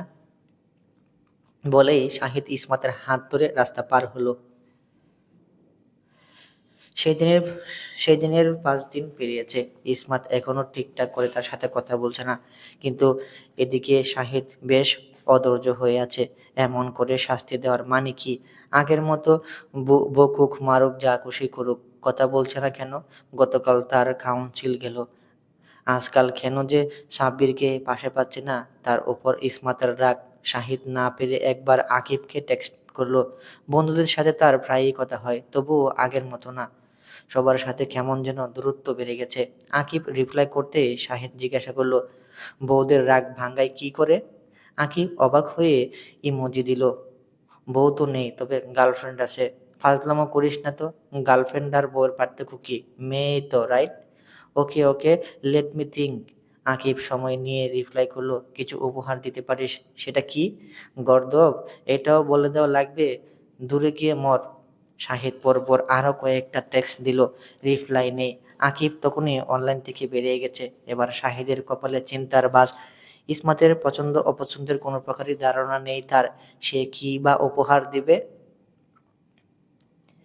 শাহিদ আশপাশে ইসমাতকে খুঁজলো। এখন প্যারিসের সময় সকাল 8টা। আজ তার সকালই ঘুম ভেঙে গেছে। টেরেসে বসে নাস্তা করতে করতে টেক্সট করছিল আকিবকে, কিন্তু এই হারামিটাও ঠিকঠাক সাহায্য করতে পারল না। সে আবারও আশেপাশে সাব্বিরকে খুঁজলো। সাব্বির ছাড়া কেউ তাকে কোনো সমাধান দেয় না। কিন্তু আজ সাব্বিরও নেই। কেন? মাথা ভার লাগছে এবার। মেয়েটকে আরেক কাপ কফির নির্দেশ দিল। সে পরপর তাকালো আইফেল টাওয়ারের দিকে। রোদ নেই, কেমন কুয়াশার ভাব চারপাশে, তবে আকাশটা ভীষণ সুসমধুর। নিচ থেকে বিভিন্ন ক্যাফে, বেকারির সুস্বাদু সব ডেজার্ট আর ব্রেডের ঘ্রাণ নাকে এসে বিঁধছে। শাহিদ নিশ্চিত কোনো ক্ষুধার্ত মানুষ যদি এখানে এসে দাঁড়ায়, এসব ঘ্রাণে উল্টো সে ক্ষুধায় মারা পড়বে। এজন্য শাহিদ সবসময় এখানে খাবার নিয়ে বসে। কফি আর এক কাপ শেষ করতে মেয়েটির দিকে তাকালো সে। সময় নিয়ে প্রশ্ন করলো, ইসমাত কোথায়? হ্যাঁ? মেয়েট জানালো, ইসমাত বারিউলির মেয়ের ব্রেড শপে গিয়েছে। শাহিদও তখনই রওনা দিল। যেতে যেতে অনলাইনে সার্চ করলো মেয়ে বিষয়ক। কিভাবে একটা মেয়ের রাগ ভাঙানো যায়, তাকে প্রশ্ন করা যায় ইত্যাদি। শাহিদ এক জায়গায় দেখলো প্রেমিকাকে বিশেষ নামে সম্বোধন করতে। এটা দেখে শাহিদের কপাল কুঁচকে গেল। বিশেষ নাম, স্পেশাল ফিল করানো। শাহিদ ততক্ষণে ব্রেডের দোকানের সামনে এসে দাঁড়িয়েছে। পরপর দরজা খুলে ভেতরে প্রবেশ করলো। গিয়ে দেখলো তার মিসেস কর্মচারীদের মতো একপাশে দাঁড়িয়ে কুকি কুকিজ বানাচ্ছে। তাকে বিভিন্ন রেসিপি সহ এটা ওটা নির্দেশনা দিচ্ছে। এদেশের কোনো এদেশের কোনো এক খুবই সুন্দরী মেয়ে। তার পাশে আরেক মধ্যবয়সী মহিলা কাস্টমারদের এটা সেটা বিক্রি করতে ব্যস্ত। ফ্রন্ট গ্লাসে অনেক ধরনের বিভিন্ন ডেজার্ট, ব্রেড, পেস্ট্রি সাজানো। অনেকগুলো বেশ তার জন্য ভদ্র মহিলা আন্তরিকভাবে হেসে স্বাগত জানালো ওকে। শাহিদ এগিয়ে গিয়ে ইসমাতকে দেখলো। ইসমাত তাকাতেই দেখলো শাহিদ এসেছে। সে আবারও কাজে মনোযোগ দেয়। শাহিদের পাশের মেয়েটা বিদ্যার নাতনি। শাহিদ এদিক সেদিক না চেয়ে ডাকলো ওকে, খুবই শান্ত কণ্ঠস্বর। ইসমি, বিকেলে রিভার ক্রুজে যাবে আমার সাথে?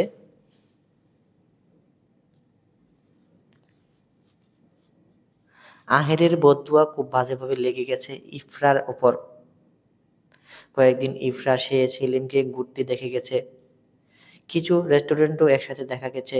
এই নিয়ে আবারও আলোচনা সমালোচনা শুরু। সবখানে ইফরা আর সেলিমকে নিয়ে চর্চা চর্চা সবাই বলাবলি করছে ইফরা নাকি তাদের প্রেমে আগুন ধরিয়েছে। ব্রেকআপের মূল কারণ ইফরা। ইফরার সাথে হয়তো সেলিম ধরা খেয়েছে, আদিবারের সাথে চিট করেছে। যেই মানুষরা আগে আদিবাকে বিচার করত এখন সে আদিবাকে অসহায় ভেবে মানুষ পাশে দাঁড়িয়েছে, তার হয়ে কথা বলছে। বেশিরভাগ কমেন্টস, পোস্ট, রিলস সব মিলিয়ে এটাই বলার চেষ্টা করছে যে রূপের কাছে ভালোবাসা হেরে যায়।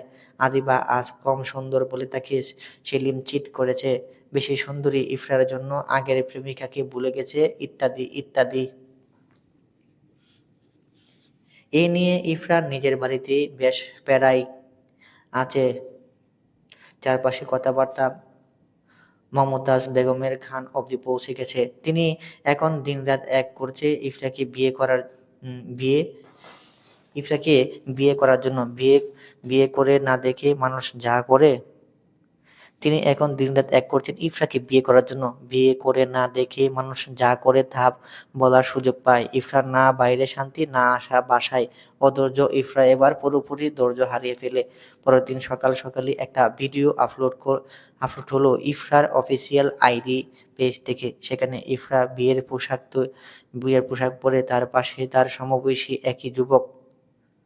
এক যুবক তার কাজে অফিস থেকে বের হচ্ছে। ইফরা সকালে মুখে চুলখানি লাগিয়ে হাসতে হাসতে বলল, গতকাল অবধি যে মেয়ের গায়ের কলঙ্ক লাগাচ্ছিল, আজ আবার আরেক মেয়ের ধরেছে কলঙ্ক লাগানোর জন্য। আপনাদের জন্য কলঙ্ক চোরাচুরি এত সোজা বুঝি? নিন, আমার জন্য বিয়ে করা বেশ সোজা। Let me introduce, he is my husband, mister Asif Tawsif, আমার ভার্সিটি জীবনের প্রেমিক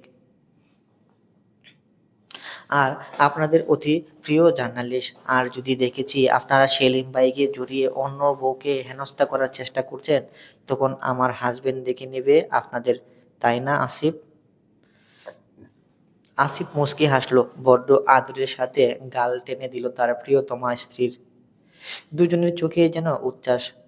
প্রেম কত জোরে জোরে পড়ছে, যেন কত বছরের পূর্ণতা। সে কি সুন্দর দৃশ্য! কিছু নেশা ফেলুয়াই থাকে না তাকে কারো চোখের গভীর চাহনিতে। মির্জা গালিব। সেদিন নদীতে প্রতিদিনের মতো বেশ কয়েকটা রিভার ক্রুজ দেখা যাচ্ছে। সেগুলো পর্যটনকে ভর্তি। আজকের বিকেলের আবহাওয়ায় একটু ঠান্ডা ঠান্ডা, তবুও যেন এই পরিবেশটা পারফেক্ট নৌ সফরের জন্য। এই সেইন্ট নদী হচ্ছে ফিরেছে শত শত বছরের প্রাণ। এতে জড়িয়ে আছে আবেগ, ইতিহাস কিংবা সুখ। কথিত আছে নৌভ্রমণের জন্য সন্ধ্যা কিংবা রাত হচ্ছে পারফেক্ট। এর জন্য পর্যটকরা বেশি ভিড় জমায় শেষ বিকেলের দিকে। শাহিদ এবং ইসমাত লম্বা লাইনের শুরুর দিকে। ইতিমধ্যেই ওরা ১.৫ ঘন্টা লাইনে ছিল। অবশেষে কাঙ্ক্ষিত সময়ে এসে হাজির। সন্ধ্যা হতে বেশি দেরি নেই। ওদের পরিকল্পনা রিভার ক্রুজে করে সন্ধ্যায় আইফেল টাওয়ারের আলো জ্বলতে দেখবে। সেই আলোর মাঝে তারার মতো কয়েকটা আলো ঝিলমিল করবে। এটা নাকি রাত ১টা অবধি প্রতি ঘন্টায় ঘন্টায় ৫ মিনিটের মতো জ্বলে। এই দৃশ্য প্রাণ ভরে দেখতে চায় পর্যটকরা। শাহিদও তাই চাচ্ছে। ইসমাতের রাগ পুরোপুরি ভেঙেছে কিনা বোঝা যাচ্ছে না। তবে আগের মতো কপালে খুশকি নেই। শাহিদ আগে শুনতো মেয়েদের নাকি রাগ ভাঙানো কঠিন। কিন্তু তার বাবা এতে আপত্তি করেন। বলেন, মেয়েরা পানির মতো স্বচ্ছ। বেশিরভাগ দেখবে অল্পতেই খুশি হয়ে যায়। ওরাই জীবনে সবচেয়ে বেশি ধোঁকা খায়। কিন্তু যারা অভিমান করতে জানে তারা সুখী মানুষ। কেন? মেয়েরা মূল্যবান। তারা রাগ অভিমান করবে না, অল্পতেই গলে যাবে না, এটা ঠিক না।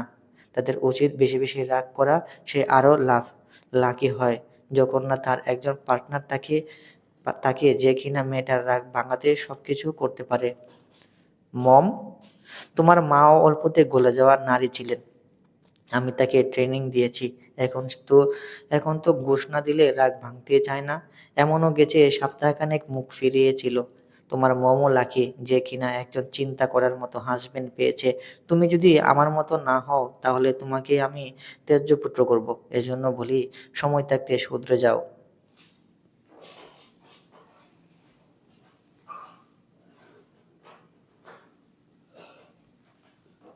তাদের বাপ-ছেলের এইটুকু কথা হয়েছিল দুপুরে, যখন বুটে ওঠার পালা এলো। শাহিদ হতে শাহিদ উঠে হাত বাড়িয়ে দিল। এক্ষেত্রে ইসমাত বাকবিতণ্ডায় জড়ালো না। আশেপাশে অসংখ্য মানুষ আছে। কামকা সিনক্রেট করার মানে হয় না। এখানে মানুষ সুন্দর স্মৃতি বানাতে আসে। সুন্দর স্মৃতির নামই যে প্যারিস। ওরা ক্রুজে ডেকে দাঁড়ালো।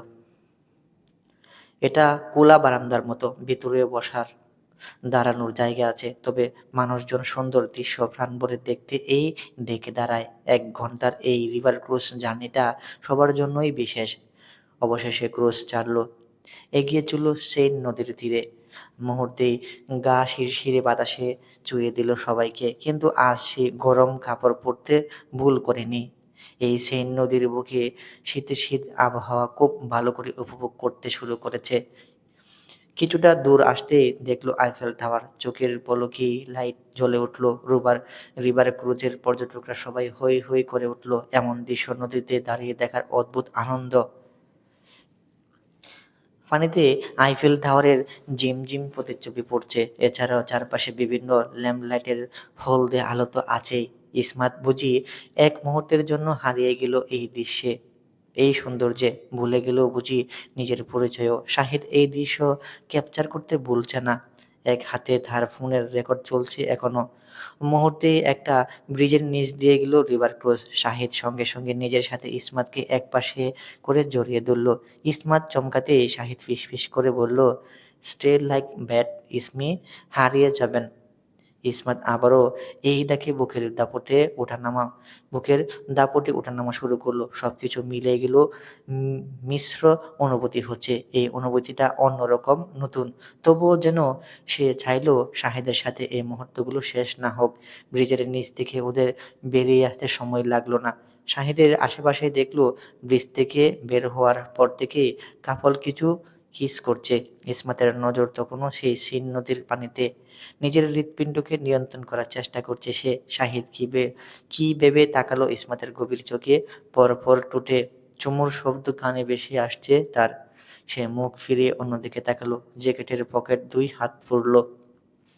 রিভার ক্রুজ যতটা আগাচ্ছে ততই দেখা যাচ্ছে বিভিন্ন ঐতিহাসিক ইমারত, ব্রিজ, পথ। এর মাঝে গুঁড়ি গুঁড়ি বৃষ্টি পড়ছে। ওখানে কেউ এক পাও নড়ছে না। এই বৃষ্টি যেন তাদের সফরে আরো ঘি ঢেলে দিচ্ছে। এত রোমাঞ্চকর। শাহিদ ইসমাতের কানের কাছাকাছি মুখ নিয়ে গেল। মিনমিন করে জিজ্ঞাসা করলো, রাগ নেমেছে? ইসমাত উত্তর দিল, না। শাহিদ ভ্রু কুঁচকে তাকিয়ে বলল, আপনি ড্রামাতে খুবই বাজে ইসমি। আপনার বোনের ধারে কাছেও না। রিয়েলি? হুম। দেখেননি বিয়ে করে সোশ্যাল মিডিয়ায় কেমন উত্তাল করে রেখেছে? তুমি জানলে কি করে? চোখ দিয়ে দেখেছি তাই। ইসমাত আবারও নীরব হয়ে গেল। বোনের বিষয়টা তাকেও কম ভাবাচ্ছে না। আজ তো সুযোগই হয়নি কথা বলার। বেরিয়ে আসার আগে একটা নোটিফিকেশন এসেছিল। সেখানে লিংক দেখে ভিডিওটা দেখেছে। সুযোগ করে কথা বলবে তাও তো নিশ্চিত ছিল না। তবে শাহিদ জানতে পেরেছে, তা বেশ অবাকের বিষয়।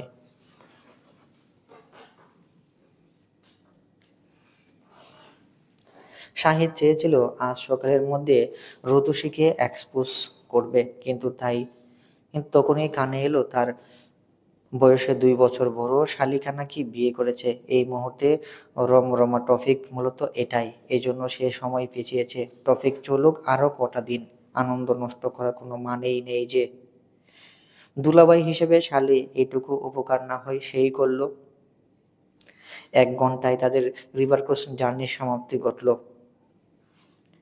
সেখান থেকে শাহিদ ইসমাতকে নিতে চাইলো ডিনারের জন্য। আশেপাশে বেশ ভালো ভালো রেস্টুরেন্ট আছে, অবশ্য হালাল হারাম যাচাই করতে হবে।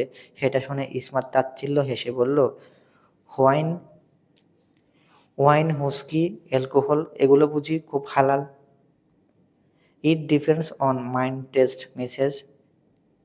পিগ আমার টেস্ট নাই, ঘেন্না লাগে, এজন্য আমি ওয়েভ ওবেড দিস। ইসমাতের তাচ্ছিল্য তবুও থামল না। একসময় ইসমাত বাদ সাধলো শাহিদকে দেখার কিছু বিখ্যাত ইন্টারন্যাশনাল ব্র্যান্ড, সেখানে থেকে আজ সে একান্ত নিজের জন্য কেনাকাটা করবে। শাহিদ ভ্রু কুঁচকে বলল, এতে কি আপনার রাগ ভাঙবে? শপিংয়ের সাথে রাগ ভাঙার কথা উঠছে কেন? Just asking. শাহিদ টের পায় ইসমাত এত সহজে তার কাছে ধরা দেবে না। এতদিনের সব তেল ঘি ঘাম মিটিয়ে ছাড়বে। শাহিদও কম যায় না। ইসমাতের রাগ তো সে ভাঙাবেই, তবে তার নিজের পদ্ধতিতে। এখন অবশ্য তার মাঝে রাগ ভাঙানোর তাড়া দেখা যাচ্ছে না। সে তাকে নিয়ে গেল চ্যানেল এর একটা আউটলেটে। এই ব্র্যান্ড লাক্সারি ফ্যাশনেবল হিসাবেও পরিচিত। এটি ফ্রান্সের প্রাচীন এক ব্র্যান্ড। এটির শুরুর ফিরেছি 1910 সালে। আজ অবধি সামর্থ্যবান মানুষদের জন্য এই ব্র্যান্ড সুপরিচিত। ইসমাত এই স্থানে প্রবেশ করে আগে কিছু ফ্যাশনেবল লেডিস স্যুট ট্রায়াল দিল। শাহিদ এক পাশে বসে ইসমাতের চয়েস করা দেখছে। তাকে একজন সেলস লেডি সাহায্য করছে। সেদিন শাহিদের নাটক দেখেছিল ইসমাত, আর আজ দেখছে শাহিদ। মন্দ লাগছে না, বরঞ্চ মেয়েদের অন্যরকম কালেকশনও সে দেখলো। পরপর উঠে গিয়ে পারফিউম কালেকশন দেখতে শুরু করলো সে। কি মনে করে সে দুটো সিলেক্ট করলো, দুটোই গ্রান ভালো। এরপর শাহিদ একটা লেডিস ওয়াচও পছন্দ করলো। সেগুলো এক পাশে করে ইসমাতের কাছে আসতেই দেখলো তার এখনো ট্রায়াল দেওয়া হয়নি। সে এখনো সাদার মধ্যে একটা স্যুট ট্রায়াল দিচ্ছে। শাহিদ চোখ ফেরাতে পারল না। আজকাল এই মেয়েটা যাই পড়ছে তাতেই কেন চোখ সরাতে পারছে না তা জানা নেই। ইসমাত দুটো স্যুট নিল, একটা মিষ্টি গোলাপি আর একটা সাদা রঙের, সাথে কট কালারের, সাথে একটু কালো কালারের ব্যাগ একটা। যখন বিল করতে দেওয়া হলো, শাহিদের ইশারায় পারফিউম আর ঘড়ির বিলও একসাথে করলো। সব মিলে বিল আসলো খুব মোটা অঙ্কের। আজ ইসমাতের বলা লাগলো না, শাহিদ নিজেই তার খাট এগিয়ে দিল। ইসমাত পারফিউম আর ঘড়ি দেখে ভ্রু কুঁচকে বলল, এগুলা কার জন্য? আমার যে আরো 2-4টে মিস্ট্রেস আছে তাদের জন্য। শাহিদের তেরা জবাব। তো এগুলো কেনার সময় মিস্ট্রেসদের আনলেই পারতে। অলরেডি একজন এক্সপিরিয়েন্স লেডিকে পার্মানেন্ট করে ফেলেছি। সে নিজেই তো কয়েকজনের সমান। আবারও বুঝি হার্টবিট ব্রেক করলো। শাহিদের কথাবার্তা আজ এত লজ্জাহীন কেন? ইসমাত না পারতে মুখ ঘুরিয়ে নিল। খান গরম হচ্ছে। শাহিদ ইসমাতকে চুপসে যেতে দেখে বলল, হোয়াট? ঝগড়ার দম শেষ মিসেস ইসমি? পরের দিন একটা মিটিং ছিল। ক্লায়েন্টরা ক্লায়েন্টরা এই ফ্রান্সেরই। তাদের মাঝে একজন খুবই ইয়াং যুবক, ইসমাতের বয়সের কম বেশি হতে পারে। এর নাম লিয়াম। ব্যবসার খাতিরে ইসমাতের সাথে বেশ সখ্যতা গড়ে উঠেছে। শাহিদ সূক্ষ্ম নজরে দেখেছে এই ছেলে তার থেকে তার বউয়ের আগে আগে পিছে ঘুরছে, ফ্লার্টিং করে যাচ্ছে। এতে তার মেজাজ খারাপ হচ্ছে। বিদেশি বিদেশি মালটাকে কিছু বলতে পারছে না, তবুও ইসমাত রেগে যাবে বলে সিন ক্রিয়েট করলো না। যতই হোক ব্যবসার ক্ষেত্রে দাপাদাপি সাজে না, এখানে একটু নীরব থাকতে হয়। কিন্তু এসব বলে সে নিজেকে কতক্ষণ বুঝ দিবে? তার এই ইসমাতের সাথে অন্য কারো মেলামেশা এক বিন্দুমাত্র সহ্য হচ্ছে না। মিনমিন করে কথাগুলো গালি যে দিয়েছে তার হদিস নেই। যখন ইসমাতকে কফি সাধলো, শাহিদ বিড়বিড় করে বলল, তোর হট কফি তোর ওই জায়গায় ঢেলে দিব শালা। আমার বউকে নিয়ে নষ্ট চিন্তা, কান দিয়ে ঢুকে নে, ওটা আমার বউ। শাহিদ দেখল ইসমাত হাসি মুখেই বারণ করেছিল, কিন্তু ওই গাধাটা শুনতে নারাজ। শাহিদ নিজের রাগ সামলাতে না পেরে সোজা ওদের মাঝখানে ঢুকে পড়ল। শাহিদের পিছে তখন ইসমাত, সেও কিছুটা হতভম্ব। শাহিদ জোরপূর্বক হেসে লিয়ামের কাঁধে শক্ত চাপড় দিয়ে বলল, I really need this coffee, thank you বলে চু মেরে কফিটা নিয়ে নিল সে। লিয়ামকে এতে অপ্রস্তুত দেখালো, তবুও তার মুখে হাসি। Sure, have it. এবার এদের বিদায়ের পালা। ইসমাতের পিছু পিছু লিয়ামও গেড়েছে এলো। ইসমাত সবে সরে দাঁড়িয়েছে, তবে ক্লায়েন্টের কাছ থেকে বন্ধুসুলভ হাঁক করেছে দুজন। হাঁকটা করতে চায়নি সে। ইসমাত কিছু একটা বুঝে ওঠার আগেই লিয়াম করে বসেছে। ওদের দেশের সংস্কৃতিতে খুবই খুবই কমন, তাই বুঝি খুব সহজেই করে ফেললো। কিন্তু ইসমাতের গোড় থেকে বেরোতে সময় লাগলো। রাগ লাগলেও প্রকাশ করার সাধ্য নেই। এই ডিলটা খুবই ইম্পর্টেন্ট, না? তবে সে হাসলো না, মিনমিন করে বলল, আই ডোন্ট লাইক ইট। লিয়ামকে এতে চিন্তিত দেখালো। কোনো ভুল করে ফেললো কি? এসব কি অস্বাভাবিক কিছু? কই, একদমই না। তাহলে? সে না বুঝি সরি বলে বসলো। ইসমাত ইটস ওকে বলল। গাড়ির দিকে তাকাতেই দেখলো শাহিদ দাঁড়ানো, শক্ত চোয়াল, মুখটা রক্তিম। ইসমাত সে দেখে খেয়াল না করে গাড়িতে উঠে বসলো, কিন্তু গাড়ির দরজা লাগাতে দিল না শাহিদ। সে আবারও টেনে গাড়ির দরজাটা খুলে গরম চোখে ইসমাতকে পরখ করলো। পরপরই মাথা নামিয়ে কিছুটা ঝুঁকে আসলো লম্বা পেশিবহুল দেহটা। ইসমাতের কাছাকাছিই শাহিদের মুখটা। ইসমাত বিরক্ত হলো। কি সমস্যা? Do you want to die Ismat? ইসমাতের চোখ চানাবোড়া, যেন সে বুঝতে পারেনি এমন করে অস্পষ্ট সুরে প্রশ্ন চুরল। মানে? শাহিদ একটা কথা বারবার এবার বাংলায় আওড়ালো। মরতে চান? His just a client and I am your husband. No one touches what's mine. চলবে। নিভৃতে বাদিও প্রিয়। গল্পের পঞ্চম অংশ, লাবিবা ওয়াহিদ। গল্প পড়ায় ভুলভ্রান্তি হতে পারে, ভুল হয়েছে, দয়া করে নিজ গুণে শুধরে নেবেন। আমাদের এই গল্পের পরবর্তী পর্বে দেখা হবে। সে পর্যন্ত সুস্থ থাকুন, ভালো থাকুন। আসসালামু আলাইকুম।